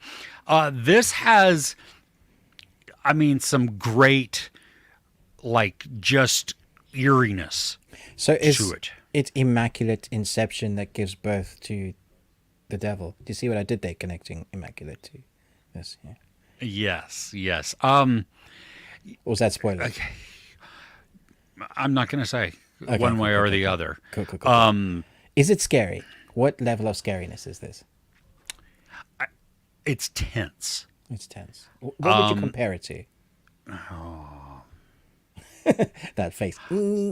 Like Immaculate. Or I haven't seen Immaculate. That's I not know. happening. Well, I don't know. Babadook scary? No, that movie freaks the crap out of me. I mean, I can't do that. That's How many times have you seen the Babadook? once. My wife is like, we're never watching that again. It's so good. Anyway, sorry. Back to the Omen. That is a brilliant movie, by the way. Yeah, It has nothing to do with that. That is the only movie that bothers my soul. Interesting. Okay. Yeah, but I don't know. I'd have to think on it. My brain is like all scattered and stuff at the moment, but it's very atmospheric. Okay, and we watch things progressively get darker and more intriguing. In that picture, you have a mouth. The candle's in the mouth. That's freaky. Oh, it is. As it pans back, or as it zooms out. Oh my gosh. It's on purpose. Yeah. Okay. Yeah. I thought I was just seeing things. No. You say it. It's like, oh, that's cool. Especially because of the dripping wax and everything. I mean, I think that's a little augmented in this still versus cool. what we see in the shot. But the shot is very similar to this. So, the you've got some great performances surrounding Nell Tiger Free. Also, like Sonia Braga, I didn't even recognize her. Rafe Innes, she's in the same. yeah, Rafe Innocent. Charles Dance is at the very beginning. So I love the way that spoils, but not. so the movie itself, there's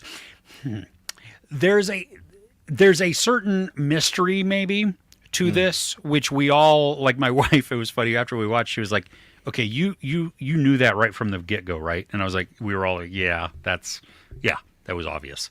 So but the film doesn't treat it so much like that. All right. There is a point though towards the end, and have you ever seen that movie Possession from the 70s? Maybe early 80s with maybe Sam a Neill? long time ago. Yeah, maybe a long time ago. I watched it for the first time Barely like remember it. Yeah. like last year, like late last year. I hated the movie. Just did not enjoy it at all. I didn't think it but there is a subway scene that is an uncut one shot. And I don't know how they do it. It's this person who's kind of like becoming sort of possessed, but screaming and it's tormenting to watch. And the camera swings around and everything. It's a brilliant performance in that spot. We get something that is that level in this movie, and it is like, yeah, it is so good. I love that this barely has any jump scares. There's Jump one. scares are just rubbish. Yeah, there's one that's like a jump scare. One I think is more of a, I guess maybe it is a jump scare. I don't know. One is definitely a jump scare, and then they don't do that anymore, which is great.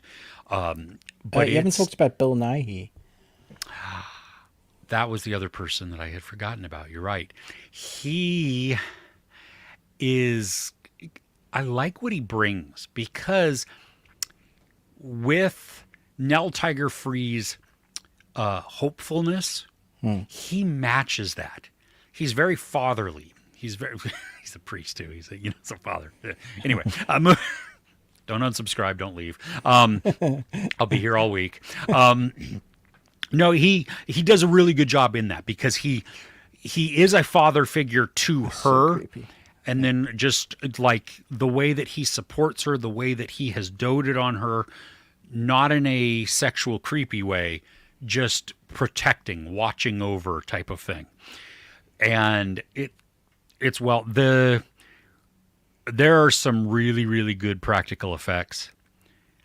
There is a scene that is gross. It's like squirm inducing. Okay. You see, and it's kind of graphic. So this is definitely not for like little kids or anything like that. But it's an image that you don't really get out of your head very quickly. Right. But I had a blast with it. We had a blast with it. I like, we saw it on Thursday night. And so I've been thinking about it for a few days, and I like it more now than I did when I left. And I think that shows a sign that it kind of stuck with me, that Interesting. it has enthused me as I sat with it more, So yeah, everything is done really well. It has a lot of the aesthetics of 1970 or 71. So you have those, how those the 70s movies like start way back from something and then they zoom in on, or you have like like some weird pans that are just kind of sometimes quick, they're uneven in their pacing and stuff like that. This movie captures that. So it feels like I'm watching something that would take place during that time. And then it melds really well. There is a definite tie to The Omen with Gregory Peck. So so you can, I could have done without a line that we give because I was just you're like, I get it. You're spoon feeding. Yeah, I didn't need that. And then they do show an image, which for me, and I had said this in my review, I didn't want it. I did not appreciate that because it was laughable to me. It was not anywhere near what my brain had conjured up. Right. And so it was a disappointing visual at that point. Okay. So, yeah. Yeah. Nice. Okay, Ruben, what is on your list? Um. Okay. Monkey Man. Okay, let's go. Let's I go. I know you. I Yeah, loved it. Yeah, I loved it. Loved it. 5 out of 5. Yeah, 5 out of 5. Like easy 5 out of 5. I've seen some people talk about how much it cuts during the fight scenes and that they couldn't follow it. I didn't have so much of an issue with that. There were a couple of shaky cam moments where it like shakes, goes from one and then goes to the other. I didn't mind that because at the moment in the film, our character is hyperventilating, running like crazy, and I felt like it really helped add that sort of tenseness that he was feeling. Like I got the use of it then, and then it's gone. They were using different camera techniques. So the Did you die? yeah, my battery died. Oh Damn it. man. Okay. That's all Well, right. I'll start talking a little bit while you do that. So I don't know if anybody's seen Monkey Man yet. Ruben, I mean Ruben absolutely adored it, and I'll let him talk about that more so. The shaky cam that he's talking about, there are portions of it that the camera matches the character's movements, and it will switch from third person to first person, and then back again, and or the character will jump over a like a railing on a staircase or something like that, and so you do get that movement, and that part of it really really works. I thought that was it was excellently done. It sounds like Ruben just kind of disappeared completely there. Oh, there he is. He's back again. Okay, but he's muted. Ruben, you're muted. Did you mute There we yourself? go. There we go. Okay. Okay. I was talking about how the camera would match movements and how it Yes. would, like when Dev Patel jumps over a stairwell, the camera follows, like Yeah. that, and how it would switch from third person to first person Yeah. seamlessly. And that was a good way. I mean, Yeah. I appreciated No, I that. thought the action was really done. So this was definitely a labor of, I was going to say love, but a labor of pain. Dev Patel wrote, directed, produced, acted. There are a couple of other writers and a couple of other producers, but for the most part, this was him. And at some point, it was him and the actor or the filmmaker, and they ran out of budget. They used a phone and a GoPro because they were filming during COVID, so they couldn't get the extra cameras there. They ran out of budget, which is crazy because it's a Monkey Paws production. So I don't know why that Yeah. How did happened. they? How Yeah. did that work? Yeah. He broke his wrist on his first fight scene in his first move. Seriously. He broke ribs, fingers, like a number of things. Like this, he will remember this film for the rest of his life. And I think what we get out of that is the blood is showcased on screen, and you get it. The vengeance that Patel is able to showcase on his face, the array of emotions, the 45-minute setup of storyline and background before we even get our first proper action scene is like I saw people fidgeting. That was like, I thought those are those John Wick movie. Damn it! I was like, yeah, it is, but it also isn't. It is very layered with politics, religion, disparity of poor and rich, Yeah. and those that hold power. Power corrupts absolutely. Yeah.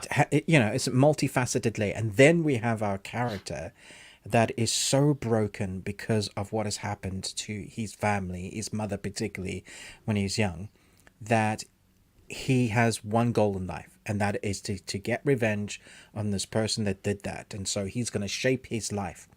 And as we see the film go on, we realize that he needs to learn that there is more to life than this. Perhaps there is more to do for other people than just yourself. I love that kind of that not transgression, that growth in character.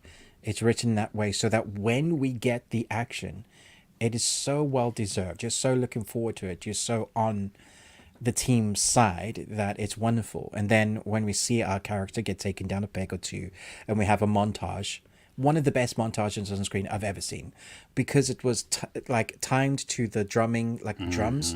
It was the beat. You was like, oh, again, this is part of their religion. Is with the fighting, it's connected, it's beautiful. And then we get that scene that we knew was coming, and it's brutal in the most horrific but best way. I mean, I thought this was I mean, for your first film, holy crap, dude. Yeah, no, he did a great job.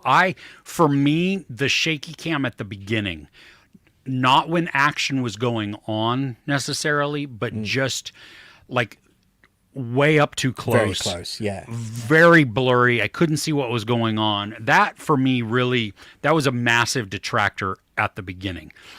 When the fights were happening, I thought the cinematography during those were outstanding. I mean, the choreography that they did, the way that they capture it, like especially in a lot of the fights, I didn't even feel that they were cutting half the time. You know, so that was I was didn't great. see that at all, yeah.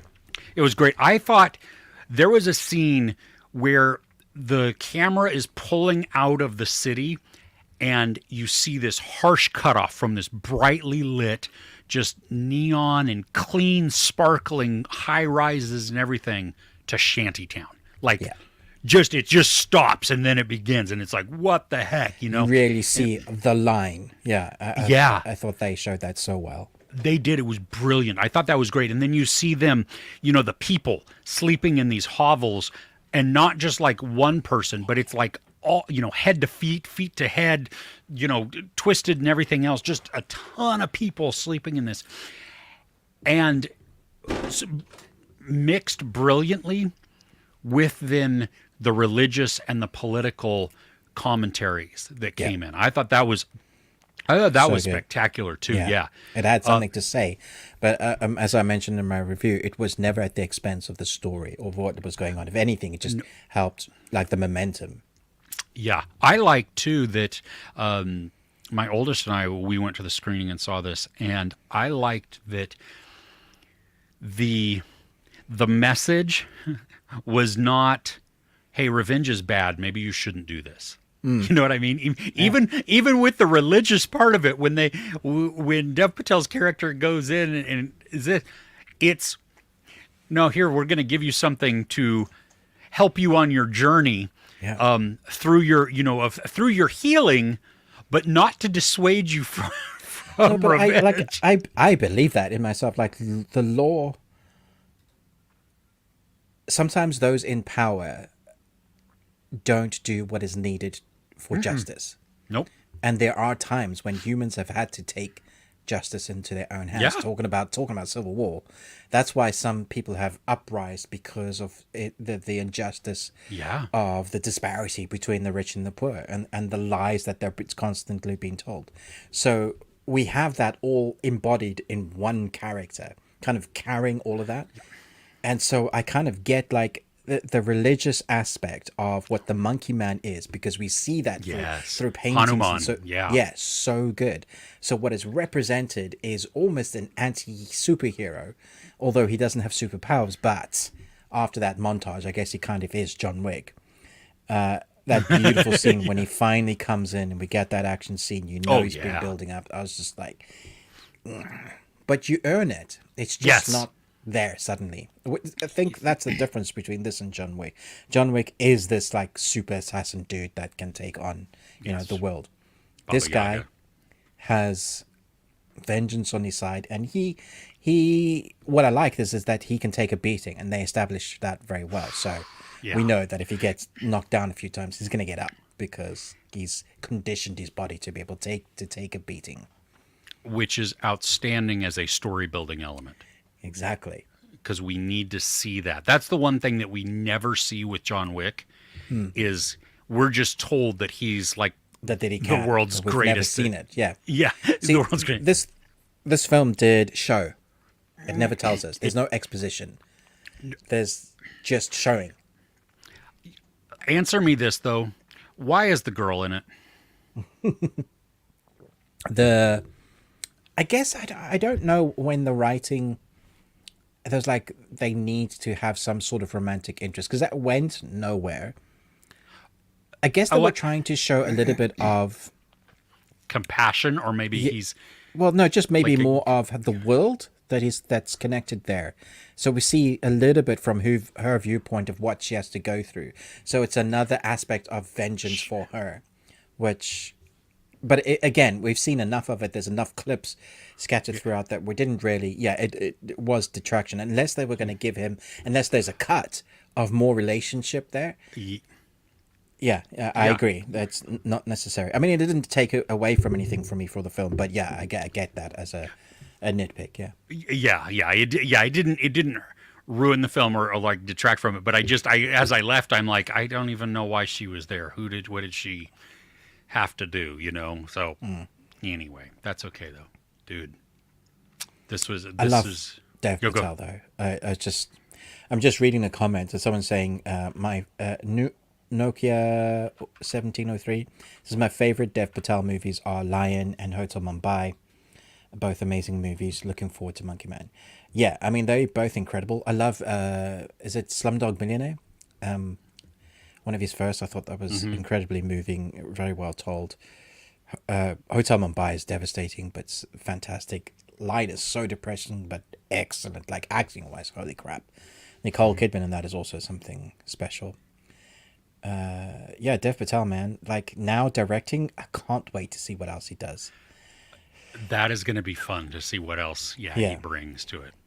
So, okay. Since we're already in the chat, we'll go to the chat. Let's Sound go good? back Yeah. yeah. Bunny Dojo, if it's Bambi getting revenge on the hunters who killed his mother, I'm in. I think that's some of what it is. Yeah. It's basically Feels Bambi's. Bambi loses the plot because someone kills the mother or the dad, a hunter, yeah, and then goes on a revenge of all humans suck. Fair, right? I'm rooting for you, Bambi. You do what you Absolutely. gotta do. Yep. And then going with Servant, did it have a good series ending, like the first two seasons, but not the I guess maybe the third season? For me, I thought it ended brilliantly. Like there was what's her name who plays Dorothy, the redhead wife. Oh yeah, she's great at losing the plot. But there is a scene in one of the episodes because she's been like a sympathetic antagonist throughout the whole thing. You know what I mean? Because she's always riding her husband, and they have a very strained relationship. Ambrose? That's it. Thank you. So I didn't like her much, and I think she's designed to be that back and forth type of character, and so she did a phenomenal job in doing that. But there is a point where she transitions the character,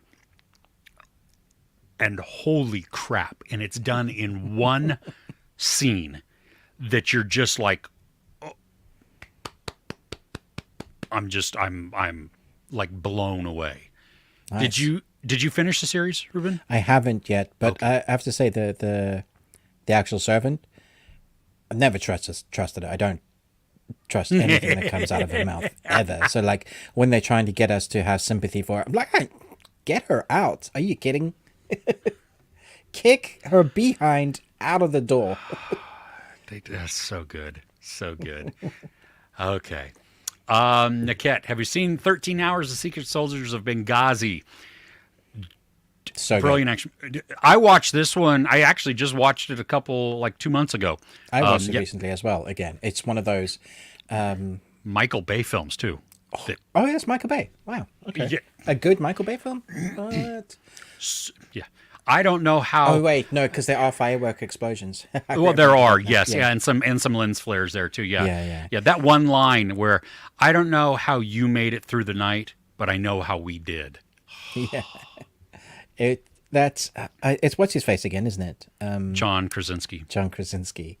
What a dude. But it's the rest of the team, the Special Forces team, what they have to put up with while trying to do their job in the conditions that are just terrible.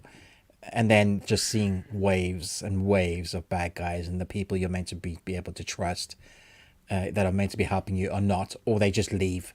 You're like, what are we gonna do? So stressful. Yeah, it's a really tense film. I like it. It's kind of Yeah. reminded me of like Tears of the Sun in terms of like level of intensity that just keeps rising and rising. Yeah. Yeah. Yeah. We saw that in the theater and just absolutely Nice. loved it. Yeah, that's an excellent film. Yeah, so good. Mr. Saxon, really glad to hear positive feedback on Monkey Man. Some reviewers haven't been as kind to the movie, which was disappointing to me. Huh. I wonder what... I don't know. I haven't watched anybody else's. It's film of the year for me so far, above June 2. Like, yeah. For me, it's great. For me, it's not, but that's okay. I mean, I still enjoyed it and appreciated it. But yeah, that's the beauty of that. I am curious though at what other people are saying now. I'm gonna have to go watch some. Yeah, some reviews. I knew it. Like I even said in my review, there'll be some people that won't like this at all. Sure. Yeah. I think too, if you went in expecting Just a John nonstop Wick action, movie. yeah, Because the trailer was quite heavy action, wasn't it? Maybe that's how they were selling it. I think so. Yeah. Again. Trailer's doing a great job of getting you excited to see the movie, but on the other side, it's like, this is not the movie. yeah, if it's that false advertising type of Yeah. thing, you're not doing the movie any favors. So, okay. Naoki, Yeah. her Matrix 5 is confirmed, this time Yep. with a different director, so Drew Goddard is Excited doing about it. this. Drew Goddard. Okay. Daredevil's incredible. If I can finally get you to watch that one day, it'd be a miracle. But screenplay of The Martian.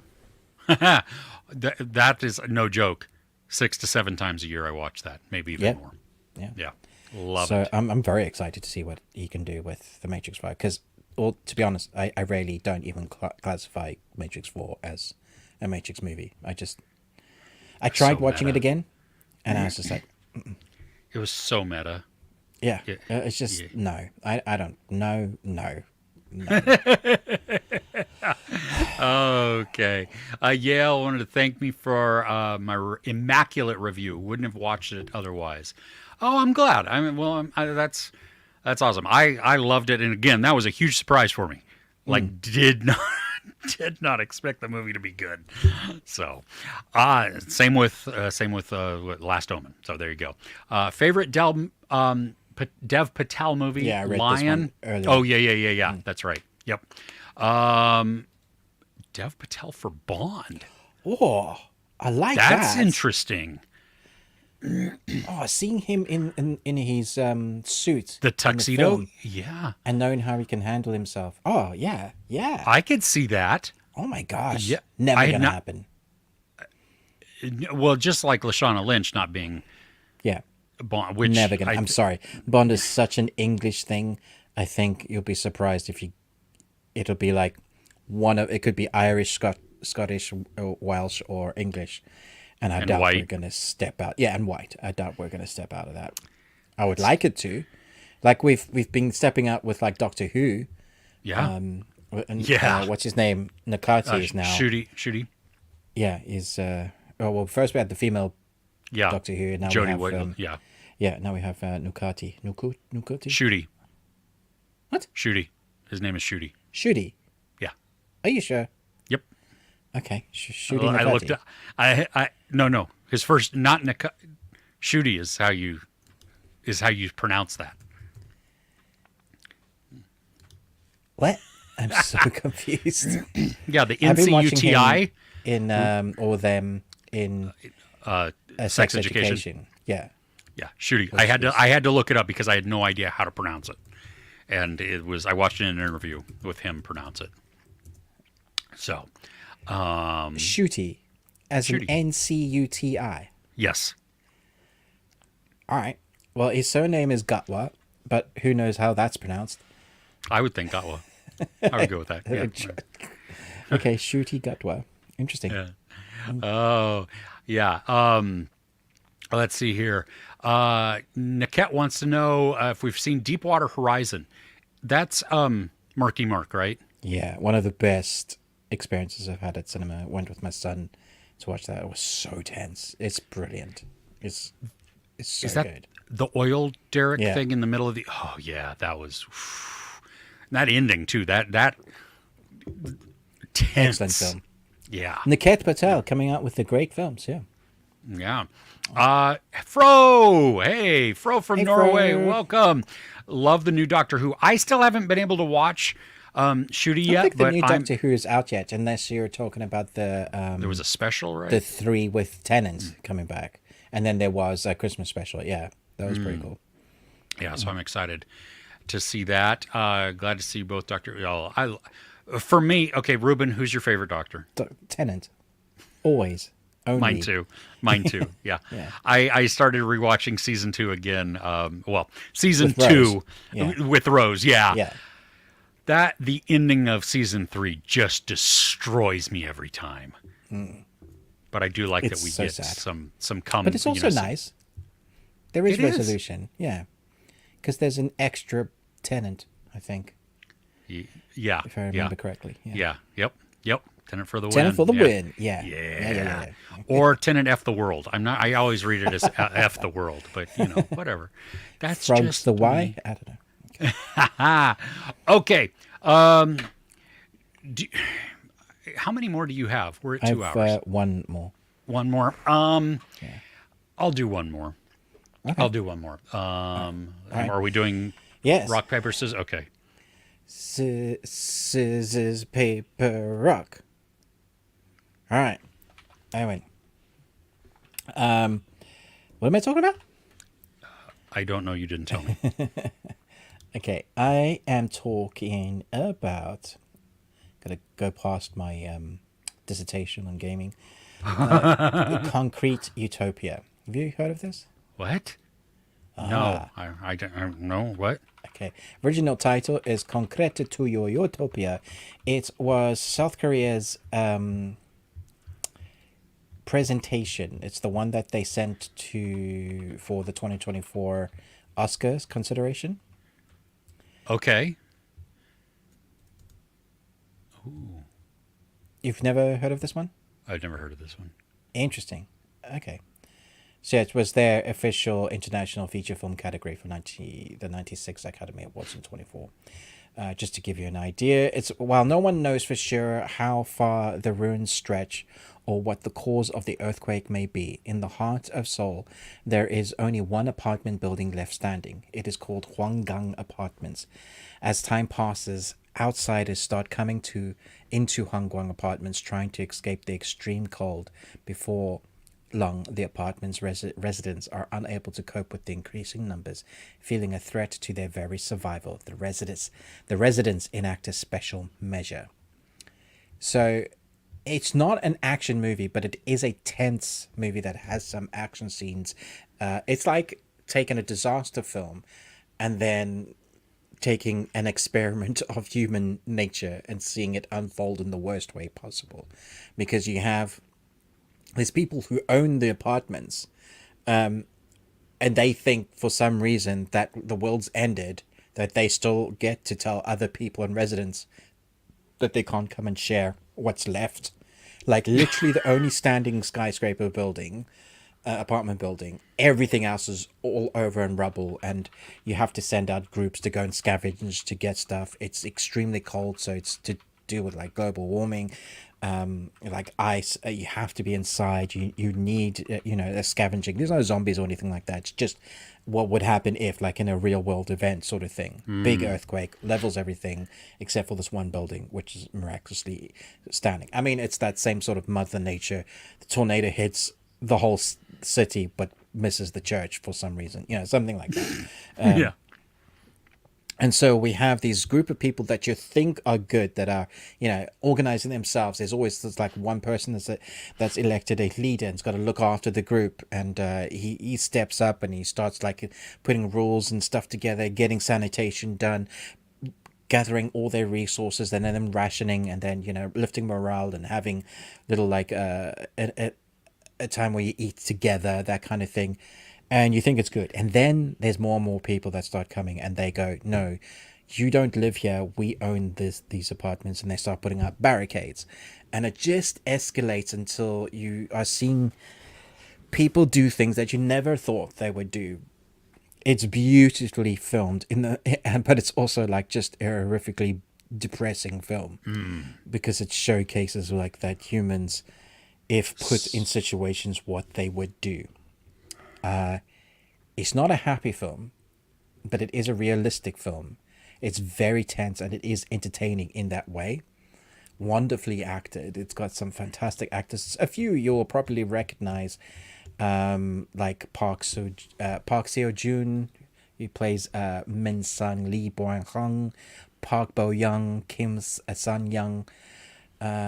You'll recognize them from a few of the others. I think it's connected somewhat to, we had another Netflix movie that was post-apocalyptic. Yeah, Park Seo Joon was in Gyeongsung Creatures, or Creature. He was also in Parasyte. Yeah. So you will recognize a few. I think if you think like Lord of the Flies meets some sort of disaster movie, that's sort of the idea that they're going for, the kind of psychological nature of what people would do in that situation. So, like, which is why I said experiment. I thought it was very good. It's not a film I'm eager to go back to, but I can see it winning awards and stuff because it's so well put together as a film. Definitely came out of nowhere. I think you can rent it now. I think it's out. Not in the U.S., I don't think. Okay. Let me Maybe look. you can. Maybe you can. I don't know.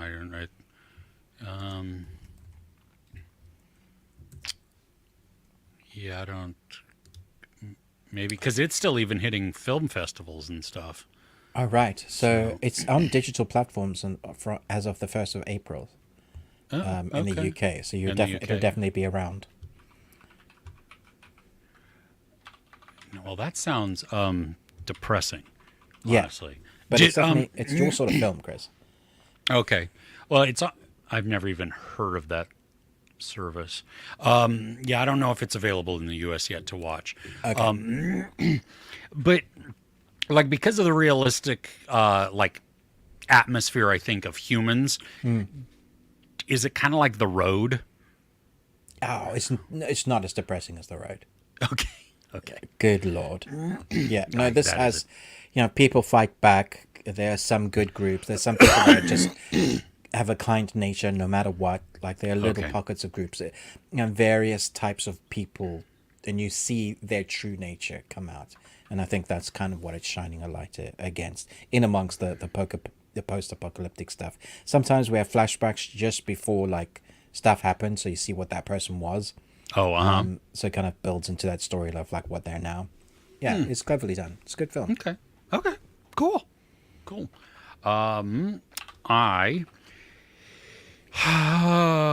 This is a Netflix documentary, and seriously, no. Seriously, it was not the thing I thought it was gonna be. Look at that. It's what's called his face. It's the hackers. Yes, anonymous. Yeah, it's called the Antisocial Network, Memes to Mayhem. Now, I thought this was going to be about Facebook, maybe Twitter, and how it isolated people even more, despite being a social network, with all the toxic behaviors and everything else. No, that's not what this is. This is about 4chan, which started out as 2chan in China and then Americanized into 4chan. And that whole meme sharing culture. I don't know what 4chan or 2chan is. It's a dark side of the web. It's like a lot of memes and weird stuff in there. If you're like looking for like really, I guess, good memes, and a lot of them originated in 4chan. It's basically a big message board type of thing. Very basic, you know what I mean? Rudimentary style. But then how that gave way to Anonymous, the hacking group.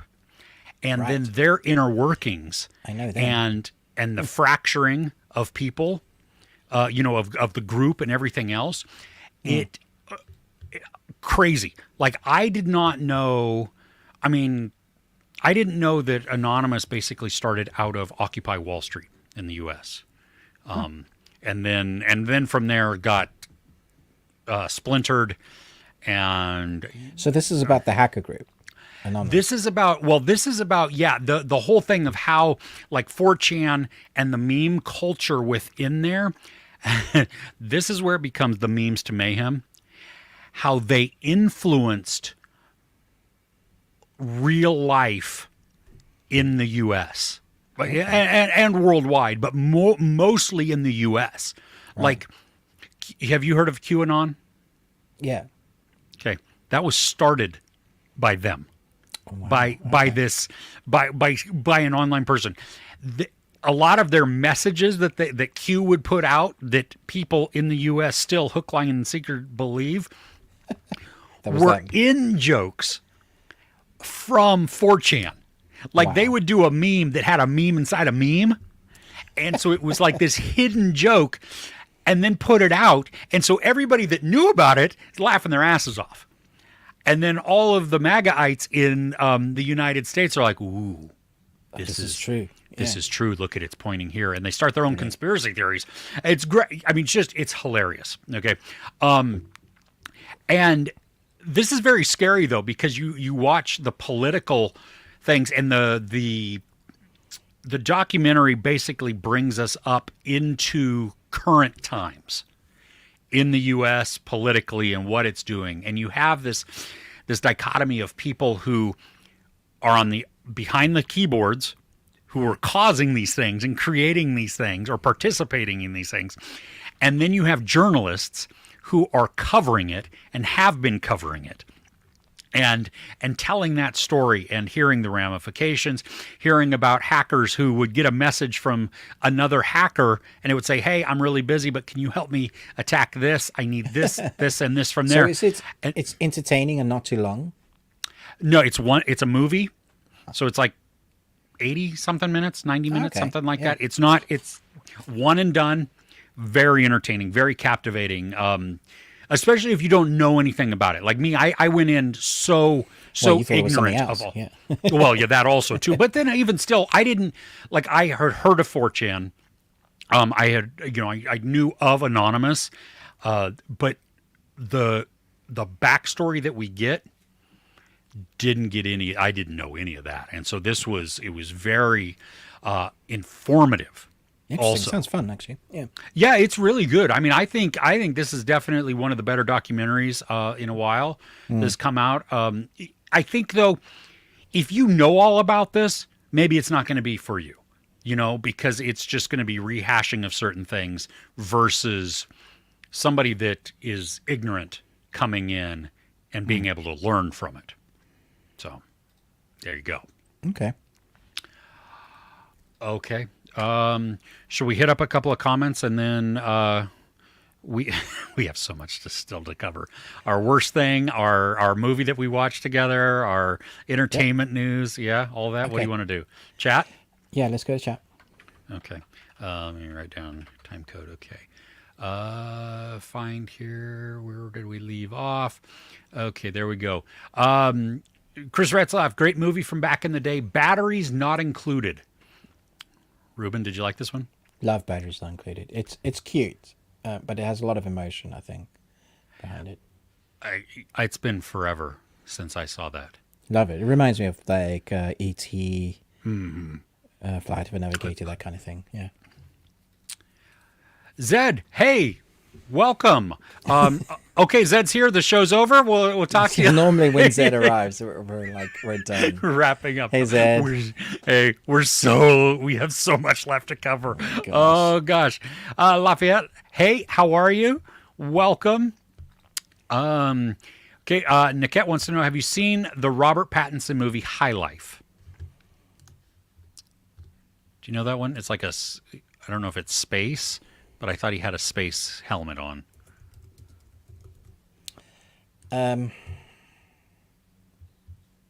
Yeah, no, I've not seen that. No. Okay, I haven't seen it either. A24 as well. I've wanted to see it. Is it good, Niket? I don't know. Okay. Is it out? Oh yeah, it's been out for a while. Yeah. 2019. Okay. Yeah. Bunny Dojo, good. I hope you enjoy Servant. Ruben, love your shirt. Oh yeah, release the Kraken. Yeah. I just wanted to hear you say that. That's outstanding. When might we expect your Fallout reviews? Well, funny enough, depending on who you talk to, I am not allowed to give out my review until Wednesday the 10th at 6 a.m. in the United States Pacific time.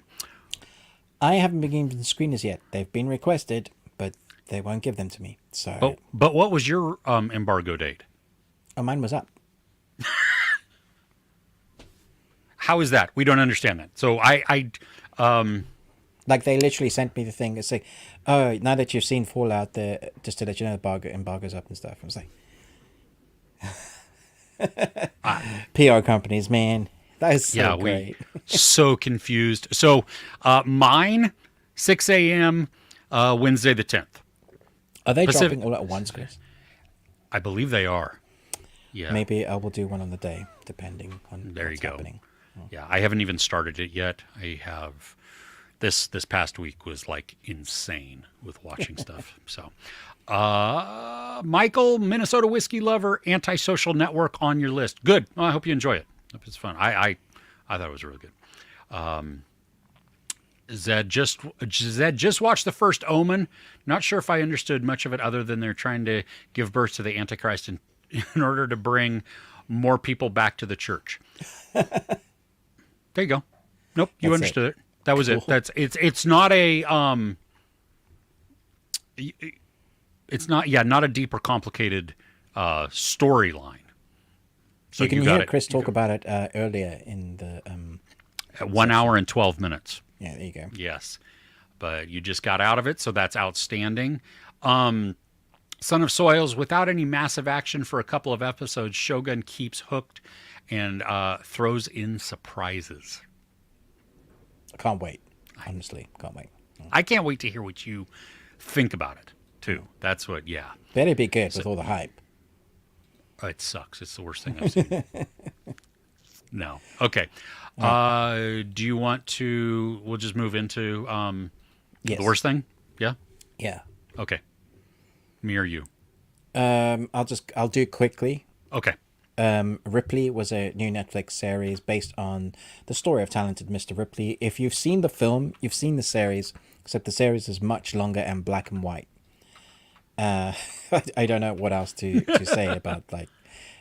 So let's get this straight. It looks beautiful. Like every shot is like noir goodness, especially the first episode. Once we get to the second episode where we are like in Italy, you are left. Well, I was left wondering why I can't see color. Because I wanted to see the vibrancy of Italy. Italy is its own character, its architecture, all of the color palettes, the stuff that you get in there. So it's definitely a choice.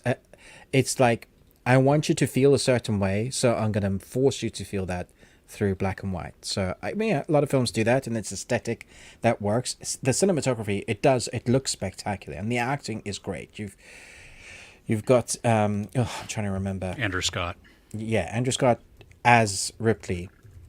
You never quite feel like he's all together. You kind of wonder if he's a little bit unhinged, maybe a bit of a serial killer. You know, he has that vibe to him. So although really smart, he's a con man, like in the worst way. What he's willing to keep up his lifestyle, what he wants to do, what he wants to become. If you've seen The Talented Mr. Ripley, you understand the story beats. They're all the same. If you haven't, then this might be something interesting for you to go and watch. Personally, I thought the film of Talented Mr. Ripley was really good. And it's still really good today. So I don't know how you justify doing, like some of the episodes are over an hour. So there's much more padding, much more story for some of those characters. They get to, showcase who they are.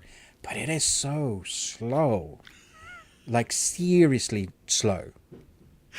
Well, you had told me that, and so yesterday, my wife, I got home from work, and she was like, "Oh, we have to watch Ripley," and I'm like, "You go ahead. I'm not watching it. I'm not doing a review on it." Ruben said it was really, really slow. I just don't have time for this.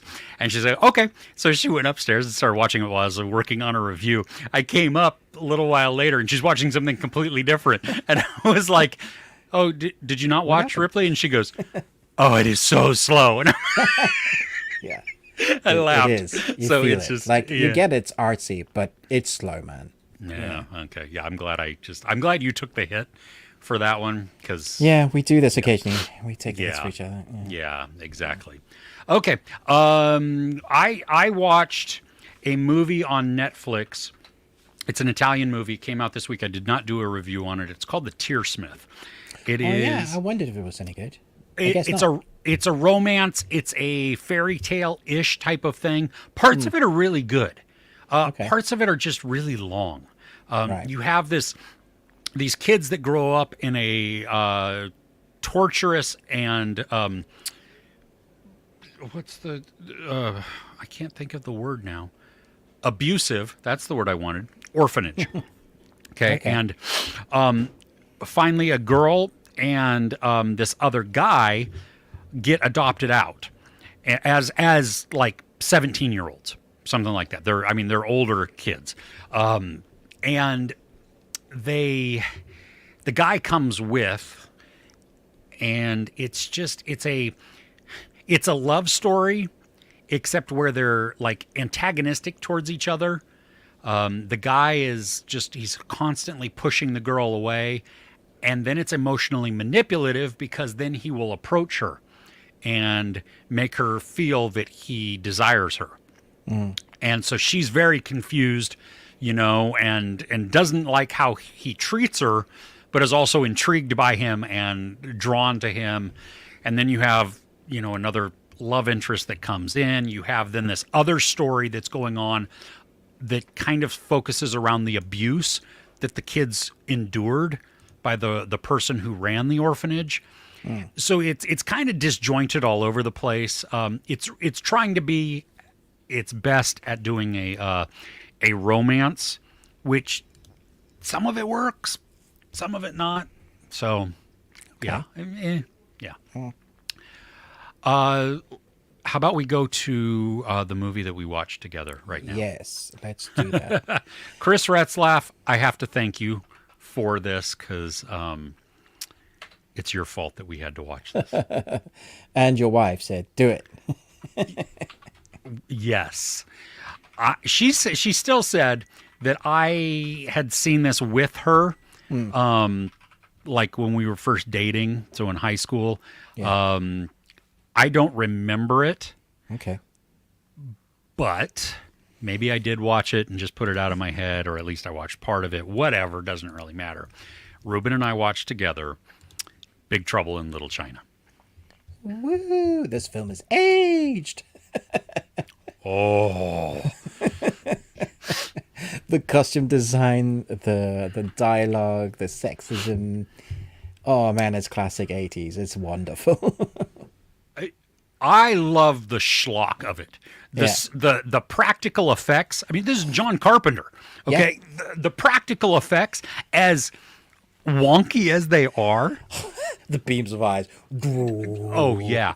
Well, and the creature towards the end. You know what I mean? I don't even know what The you weird call that. swamp monster, out of the wall. Ridiculous. Exactly. Yeah. Yes. The dialogue is atrocious. It's so old school Hollywood, though. It's so funny. This is the conversation between Wang and Burton. Yeah. Wang, if you judge it, I'm saying a whole bunch of words, Wang. And so if I do say a lot more words, Wang, then Wang, what do you think, Wang? Oh my gosh, there's only two people in frame. They're talking together. Nobody says the other person's name. Nobody says the other person's name. Yeah. Like it was so Jack. Holy crap, shut up. Stop. Outside of that though, it's cheesy fun. Oh, it's cheesy fun. Yeah. I love the old dude that like James kind of Hong? starts off with that like you don't believe in magic and he like shows electricity. That's nothing. He's a Miyagi character. Yes. Yeah. Oh, look at some of those special effects. The three kind of main powerful guys. We had like Raiden, basically. And then we had that other guy that has a power that's going to blow himself up for some reason. Whatever. But I love the practical effects. I mean, look at that. That's so dude. good.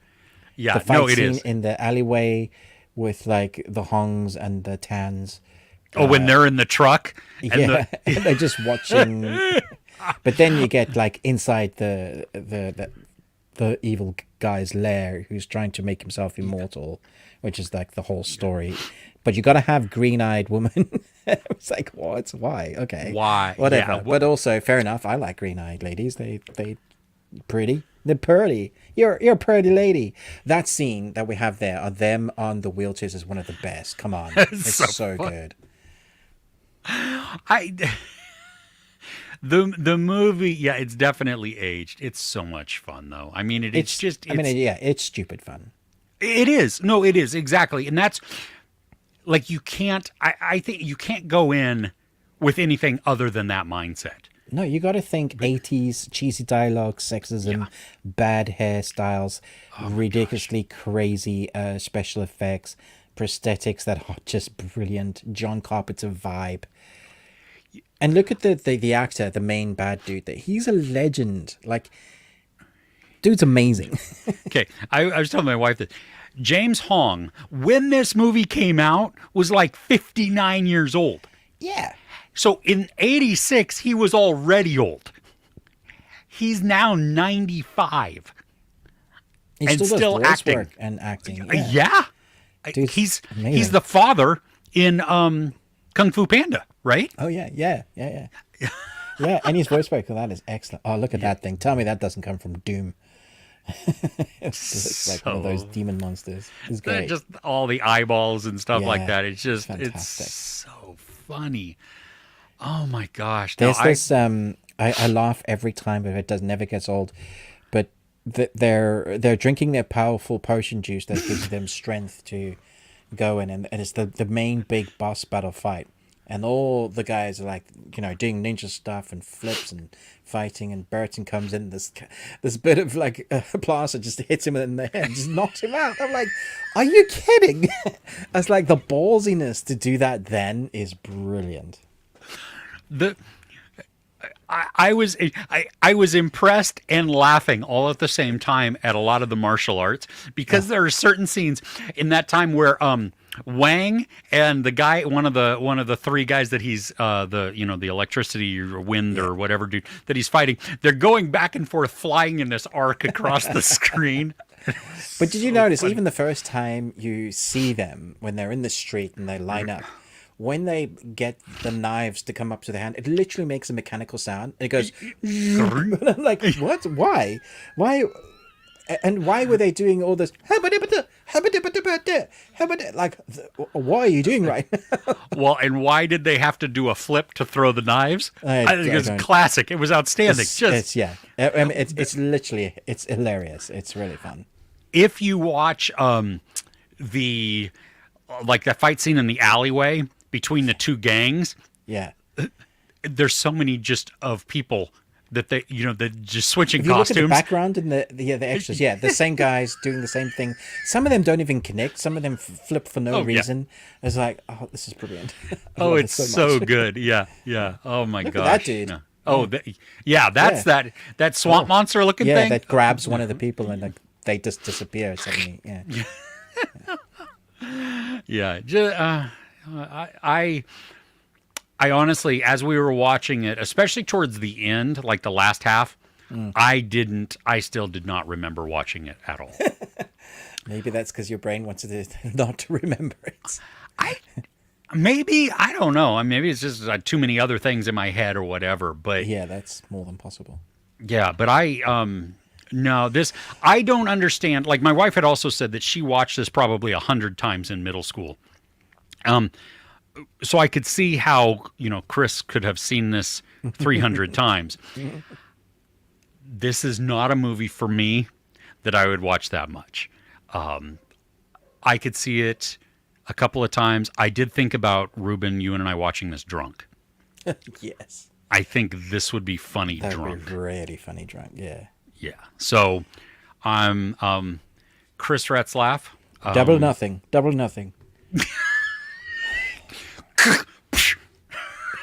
It's just ridiculous. Oh my goodness. No, that was good. Okay. You want to go to the chat again? and then Yep. hit up the. Okay. Let's see here. Let me find out where we're at. Niket, thoughts on Eyes Wide Shut? It's Seen it once, won't ever watch it again. Yeah, it's been forever since I've seen it, and that's me also. It's not something that I was fine when I watched it. I don't think it's Kubrick's best movie by any means, but was introduced Badger. It was introduced to weird alt TV and anime from late night Channel 4 programming in the UK, especially for later Liquid Television, some MTV stuff. Did you guys have any formative TV experiences?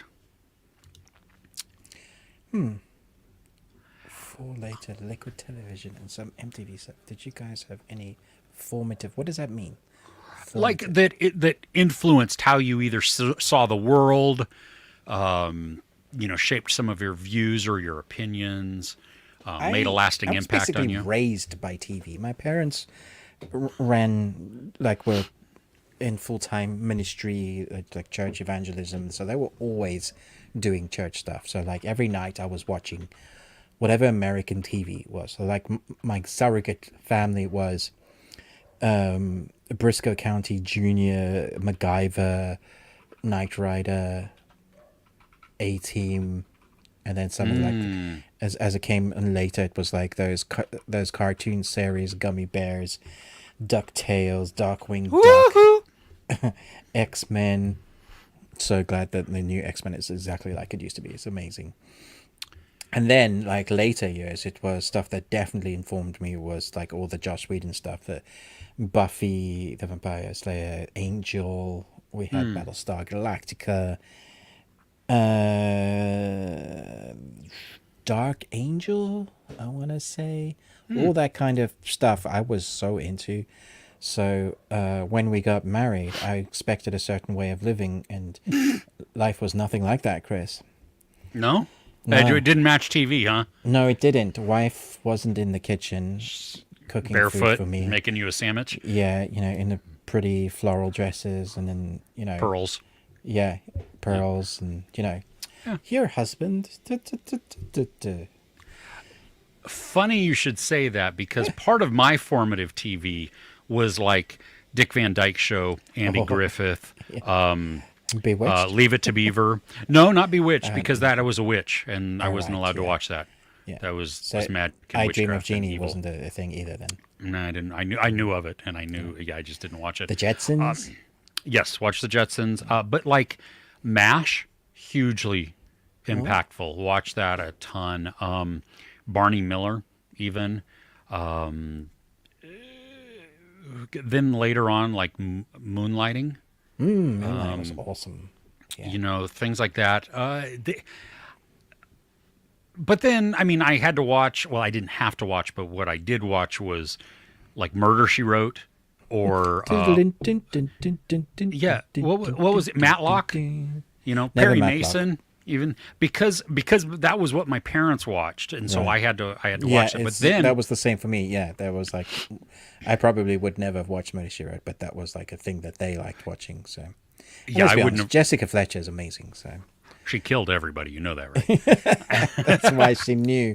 Exactly. Take off the mask. It's Jessica Fletcher. The Scooby Doo gang. Yeah. So so MASH was one that I would actively watch myself. Hogan's Heroes, the like Leave It to Beaver, those things that I mentioned before. But then as it got into more of where I was making more conscious decisions, I think outside of like some of those was like X-Files, Twin Peaks, different. Definitely like X-Files for me. Yeah. Yeah. And so that, which then helped to morph my love of weird. And then I don't know exactly where the whole British thing came from. I think it just came about because I got tired of American TV and how everything was. Yeah, I realized this the other day, that had you grown up in South Africa, you would know how bad South African TV is. That American is like just quintessential gold, really, compared to the stuff that we were putting out at the time. It was awful. So if South African TV is like runny diarrhea, American TV is just solid poop. Yeah, no, exactly. I don't know if you've ever seen any of like the stuff that Netflix have I have. from like Uganda or something. Not to be specific, but there's a Nollywood, Oh yeah. and Nollywood Yeah. is just not my cup of It's tea. yeah. It's I've seen bad acting, man. some awesome ones with special effects on YouTube. Dude. And dude, yeah. Yeah. Good question. Have you guys seen a very creepy mockumentary called Lake Mungo? Yes. I've seen Chris Stuckman's review for it, and I won't watch it because of that. Well, the more I continue watching, it's made me really uncomfortable, but very interesting. The reason I watched it is because Chris Stuckman had talked about it. So funny. I go, yeah, I'm not watching that. You go, yep, I'm watching that. Yeah, I'd never even heard of it until he did a review on it. Now I've seen it a couple of times, and I really enjoy it. I think just because of how uncomfortable and unsettling it is. You like to be uncomfortable. I understand. Okay. I do. Okay, Ruben, what did you think about the casting of Freddy in Ripley? Yeah, weird character choice. But to be honest, I thought most of them were miscast. Apart from Ripley, the main character, I thought he did an impeccable job. But everybody else just felt lackluster. In a way, they just didn't feel like they wanted to be there. They didn't, even though they had so much time, it felt like they didn't flesh out their characters enough. They were just always trying to investigate and try and work things out. Where we didn't get enough about them. There wasn't any like meat on the bones. So yeah, I agree. Freddie is not great, but I love Dakota Fanning as an actress, and I just felt like she was very stale, very stiff in this. So, yeah.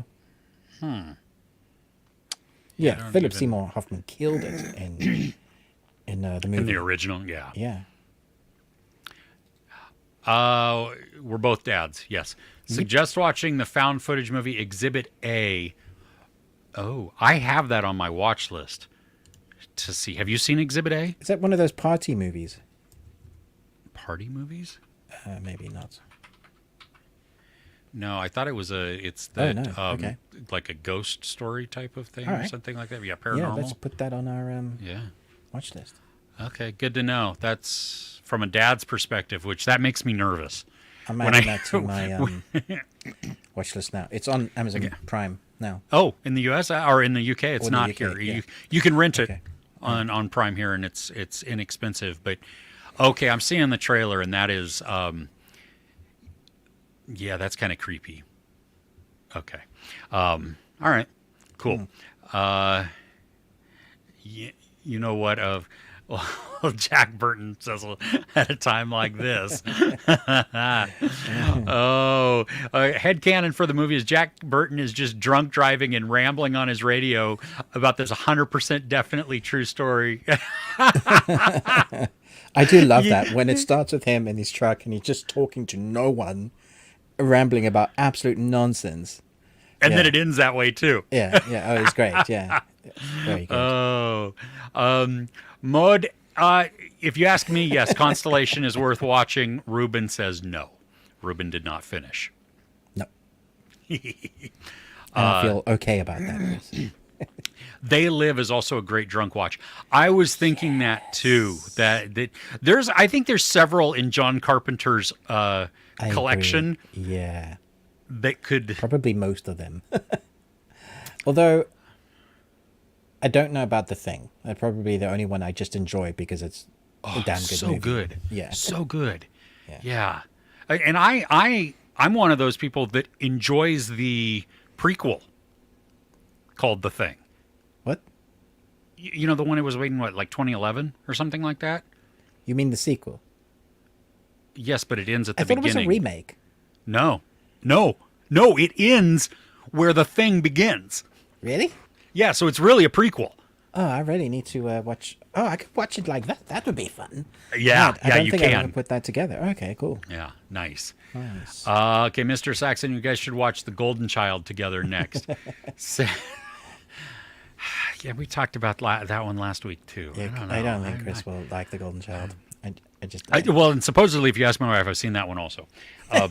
Which again, you know, I could have. She showed me all kinds of movies.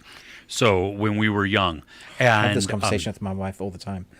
I said, "We've seen this." She's like, "No, I haven't." And then we put it on. 20 minutes into the film, it's like, "Oh yeah, I've seen this." Well, gee, we have these conversations too, and half the time, like one or the other of us is like, "No, I never saw this." Or the other one is adamant that we didn't see it. It's just like, well, okay. We've seen so much; it's not surprising. Exactly. Z for Zachariah. Yes. Have you seen that one? It's Chris Pine. I think Margot Robbie and Chiwetel Ejiofor. I think that's what. It's very slow. Yeah, I think I've seen it. I think I turned it off. Okay, I liked the tension in it. Right. But it has been forever since I. The slowness, I remember. Yeah. Yeah. That's right. James Hong did play the grandfather in Everything Everywhere All at Once. Yes, and he was great. He's great in everything. Yeah. He really is. Going back to your thing, Ruben, formative TV, Dark Angel. Yep. Need to rewash. Yes, MASH. Yeah, I don't know if all the way through it was, but there are some noticeable times that MASH has that laughter in the laugh US track. that was a stable formula. If it was comedy, you put canned laughter in it. Yeah. But what I loved about MASH too is that it's the dramedy portion of that, because it could make you cry. Legitimately make you cry. Yeah, I remember people saying that it was, which is what coming back to the question, it is informative because it has emotional value, even though it's funny. It was real. Yeah. Yeah. And I was too young to understand the social commentary that it was making on Vietnam at the time. Even though it's set in Korea, it's talking about Vietnam and really war in general. So, but yeah, I didn't understand that one at the time, but I've since rewatched it several times and just episodes. I tell you what, saying that Scrubs, the medical comedy, that there are so many times I was like just absolutely belly aching laughing, and then they get real, and I'm like, I actually think I'm gonna cry. That is so emotionally scarring and it's so real, so good. If you ever if you're a fan of Scrubs, listen to Fake Doctors, Real Friends. It is Zach Braff and Donald Faison's podcast together. Oh, wow. And they started it during lockdown, during quarantine. And so they did a watch along with Scrubs, episode by episode. Cool. Brilliant. It is so good. And they truly are. They're best friends in real life. And so you get all the stories with them, in and out of the show and all the back. Oh, it's great. You could watch, you could turn the volume down and have episode 1 on while they're talking about it. Oh, yeah. Yeah, no, it's so good. And they bring in all of the guests and the writers. I mean, they have all of the people in there, like John McGinley. Nice. He plays, he's Dr. Cox, and he's so mean on the show. And that is not how he is in real life at all. They talk about how genuinely nice and caring he is. And just I love all the names over the seasons. Hey, Betty. Hey, just all sorts of female names. Yeah. So good. That relationship is so great. All right, Chris. Yes. So glad we watched Big Trouble in Little China. No matter what's happening, I walk away from that movie in a great mood. It's up there as a comfort movie for me. I can see that. I do understand that part. Yeah. It's one of these that's it's cheesy and weird. Yeah, for me that would be like Fifth Element or Dodgeball or my happy films. Yeah. Yeah, my comfy films are The Martian, 4V Ferrari, Free Guy. Free Guy's good. But then also the the best movie ever made, The Way Back. Yeah, that is a very good feel-good movie. Badger only mentioned because he watched an episode and there was not any laugh track. Oh, about MASH. Yeah, I got you. It was very dark humor, as you know, but felt very different. Yeah, and that is I think the beauty of that show is that it could transition so well between emotional moments, that it could make you laugh. And sometimes in the same episode, it could make you laugh and then break your heart. And then you also had those episodes that were just, I mean, they were totally serious the entire way through. You know, you might have a moment of levity here or there to help break that tension just a tiny bit to give you a reprieve, but then it was right back into it. So, cool.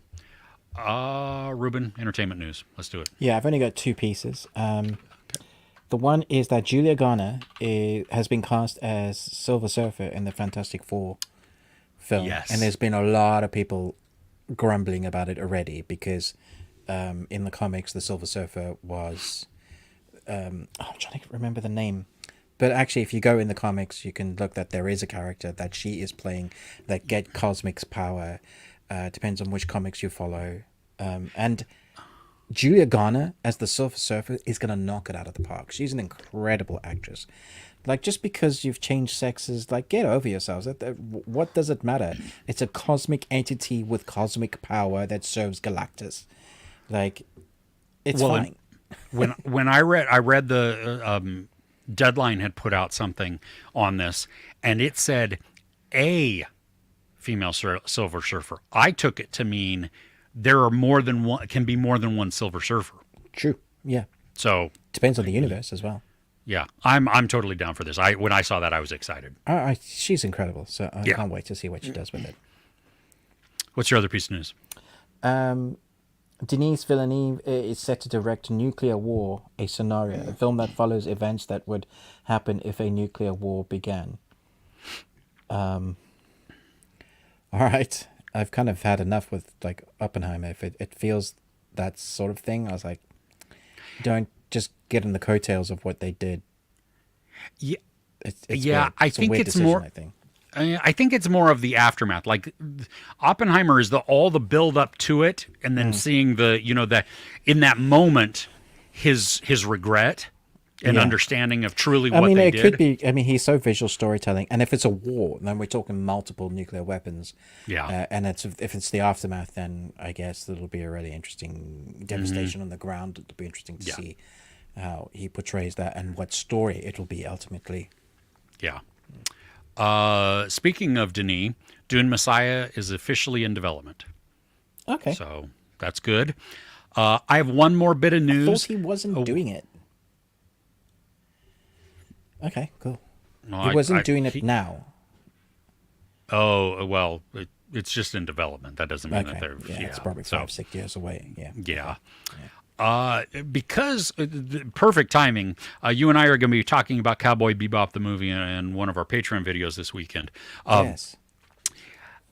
Cowboy Bebop, the animation, is celebrating its 25th anniversary this year. Amazing. So there is a watchmaker called Kintex, who they make super high-end watches. Okay. So they are, to celebrate that, they are making a release of a very, very limited edition watch. Right. 26 of them. Only 26 watches, and that's an homage to the 26 episodes of the series run.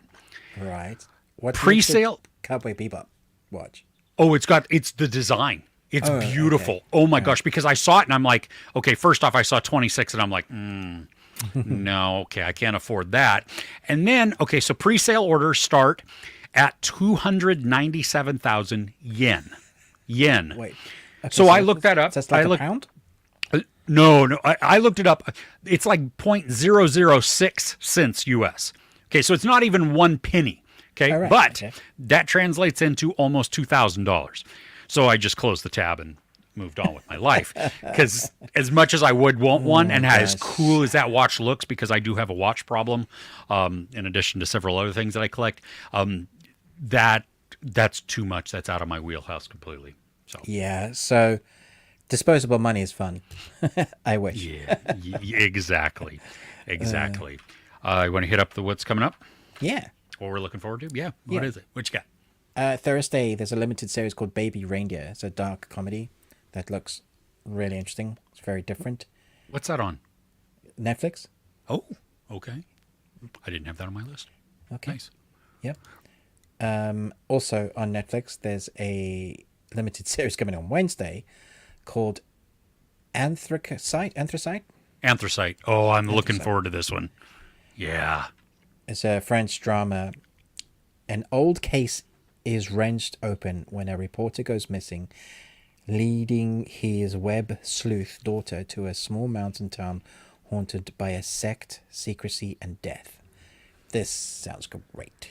That is everything on my boxes right I was there. like, That is- yeah, Chris, tick, tick, tick. I went all of that. Yes. Civil War opens up this week. And there's another movie that opens up on Friday, which I'm watching this weekend, and I am so excited for it. It is called Sting. Man, it's nowhere near us. Oh, dang. It is. The spider, right? It's, yes.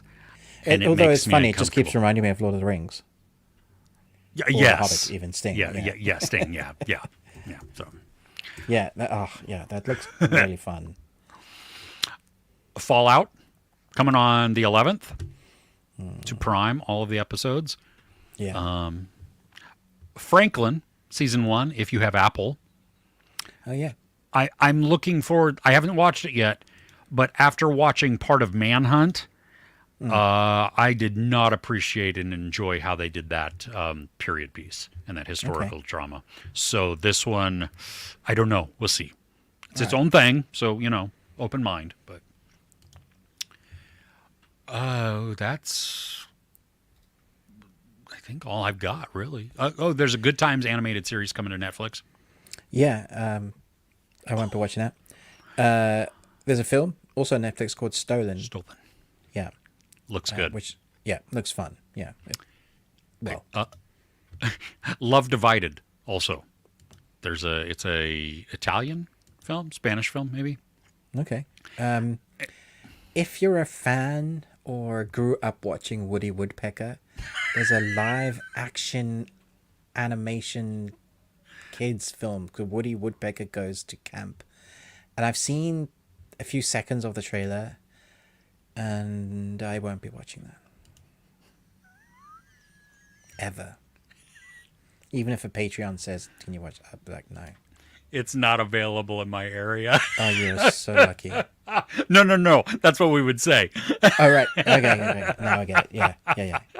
Yeah, there is there's a documentary coming out also on the 10th called What Jennifer Did. That's on Netflix. It's based on a true story. Obviously, it's a documentary, but a murder, I think, of violent crimes. Death kill. Yeah. So anyway, there you go. If you like death kill, is that what you said? Oh, murder, death kill. Murder, death kill. Yeah. Yeah. For those that missed Wish, which was probably a lot of people, and you wanted to give it a go, it's now on Disney.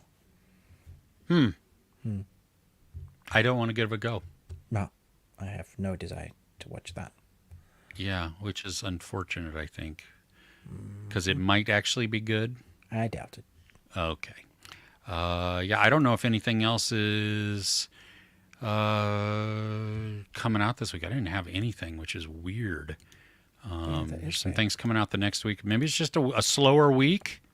Okay. Yeah, I Well, don't. it gives us time to catch up and Yeah, everything else. cool. Shogun, the episode 8, I believe, comes out on Tuesday. Is that all of them? Is that the last one?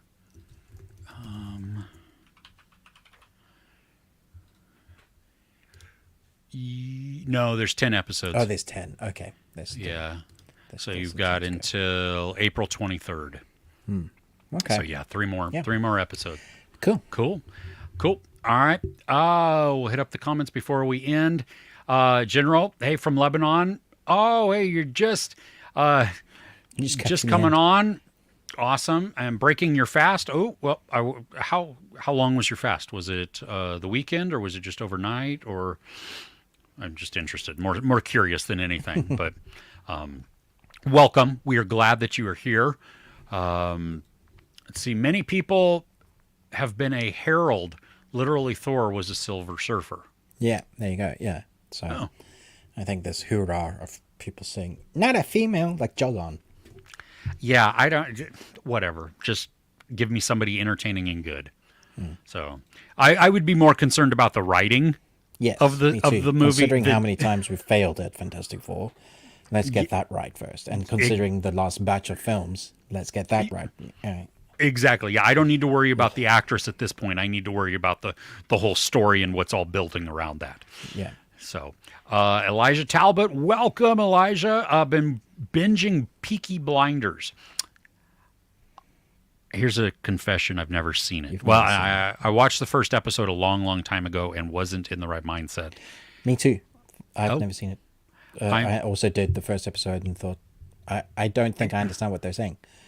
So We're going to go back to it because both my wife and I want to watch says it. it's amazing. So Yeah. it's got to be good, right? And come on, it's Cillian Murphy. How Yeah, can he's he- good in everything. Yeah. So yeah, so that'll be good. Mr. Sexton, maybe we watched this and missed it, but if not, reviewing Colin Farrell's new show Sugar on Apple. I just didn't get to it this week. Yeah, I didn't get to it. I mean, I wanted to. It's Colin Farrell. Dude's brilliant at everything. So maybe we'll get to it. We'll see. Yeah, here's the honest truth. When things come and go, it's hard to go back to them in any It is time. because we timely also need manner, to right? try and make this a career, and that means things that are old just don't generally do well. Yeah, and so it's, try and catch up on it at some point, which is also the beauty of this show, Yeah. because we get to, it doesn't matter if it's new or old, it's Yeah. truly the best thing that we watch. So if we go back to it and watch an episode this week and we absolutely love it, we'll talk about it next week. Which is great about the best thing we watch, yeah. Yeah, exactly. Lit. Oh no, sorry, that's wrong. That's I did something What did you do? inappropriate in the UK. I did Okay. this. Right? Yeah, that's FU. Yeah, Yeah. but not in the US. Well, So You I just didn't mean it flipped that off way. everybody. The point was I didn't mean it that way. If I would gone, then yes, that's what I was. Then I'm I'm actually surprised doing that on you purpose. didn't talk about Scoop. It was good. I enjoyed it. The acting was wonderful. Gillian Anderson was great. She is outstanding. Billy Piper was wonderful too. Yeah. Keely Hawes was amazing, and Rufus Sewell is just disgusting. I mean, he did it well. He morphed into that character. The prosthetics were excellent. It was, yeah, and it was gross. Yeah, Yeah. I loved it. I thought they did a phenomenal job. I had to make choices. You know what I mean? Look, we're almost at 3 hours. Yeah. So yeah, it was. Yeah, no, I really enjoyed it. It's not one though that I would ever go back to. No. Also, like, I kind of knew the story already because it's so affluent in like the reporters. You kind of knew what happened. I thought it was interesting just seeing how it came together. What it takes for that sort of, to be the first to get a good story out, what it means, like actually good reporting, as opposed to all the clickbaity crap that we have. Yes. Well, and what's funny is that Prime is coming out with a limited series on this exact same thing. What, this story? Yes. Ugh. So Remember Netflix when beat him to the punch. Netflix did like 3 different versions? One was a live action, one was a documentary, and then there was something else as well. Like, oh yeah, one was an American version, one was the actual language, and then there was a documentary. It's like you were flogging this horse, man. Yeah, exactly. Yeah. Have you seen Mad Men? It's not Some my of cup it. tea. I've seen some of it. Yeah, I just, I can't. Like, I understand it, but I just can't handle that amount of douchebaggery consistently. Yeah. Well, and for me, what was weird is because I worked in the advertising world. Right. It was a little like I saw some people. It's like watching WKRP in Cincinnati. For a TV show, it is amazing at how accurate that is for a real radio station. Oh, really? Oh my gosh, yeah. Like Herb Tarlick, you have somebody like that. Les Nessman, absolutely. Johnny Fever, yes. all of those people you have in the radio station, and it's hilarious because a lot of people who work in radio know who the people they work with is in the show. You just, yeah. So, God as my witness, I thought turkeys could fly. Okay, controversially, Badger thinks that Peaky Blinders is only good for the first season and then gets lazy and a bit silly at times. Huh. Okay, well, that's interesting. I mean, it's okay to be wrong. So, oh wait, for the first, wait. What? I'm mortified. I just typed season instead of a series. Yeah, because in the UK we call it a series. So oh, that's right. Yeah, sorry, series Badger. 1, series 2. That's series right. 3. Yes, because in the 4, US it's series just a 5, series. Series 6. Yes. Yeah. Are you going to keep going? Are you going to tell us how high you can count? That's it. I ran out of fingers. I was a bun maker, and therefore I only have like 7 fingers. So that's dark. That's dark. Oh, that's so good. Okay, well, hey, our friends, we thank you so much for joining us. Don't forget we have our what's up, Juice? Welcome. Caught us right at the end. We're glad you're here though, so thank you for coming. Don't forget to like, share, subscribe. If you're on Chris's channel watching this right now, head over to Ruben's channel, The Ruby Tuesday. Give him a subscribe, watch his videos, comment. He's a great guy. Obviously, you can see him right here. And if you're on Ruben's channel, head over to Chris at some point, me, and like, share, subscribe at Movies and Munchies. We have our Patreon opportunity, patreon.com/The Bearded Ones. Why is it that? Because we have beards and great community over there. £1 is that entry point to get access to everything. We have different tiers where you can request certain things. Ruben put up something silly where it's like a ridiculous amount of money and I have to watch an entire anime series, which I don't know if I'm actually okay with this or not. But anyway, but there's so many videos of different things in there. There's a couple of them are outside the paywall too, so you can see what it is before you join. There's also a free tier. Now, I don't know what that gives to you, but that's cool. I mean, there you go. At least you're part of the community. I think you can comment on things maybe, or you can at least chat with us. Well, the free tier allows you to go and watch some of that that's outside of the paywall. So okay, just that free content there. Gotcha. Okay, cool. Well, that's awesome. Let's see here. What else? Coming up this week we've got a whole bunch more reviews. So be watching for that. Mr. Saxon, thanks for the show. Awesome. Just subbed to Ruben. Outstanding. That's what we love to hear. Thanks. Very, very cool. All right. Well, everybody, thank you again for joining us. We will see you next week. Yeah? Take care.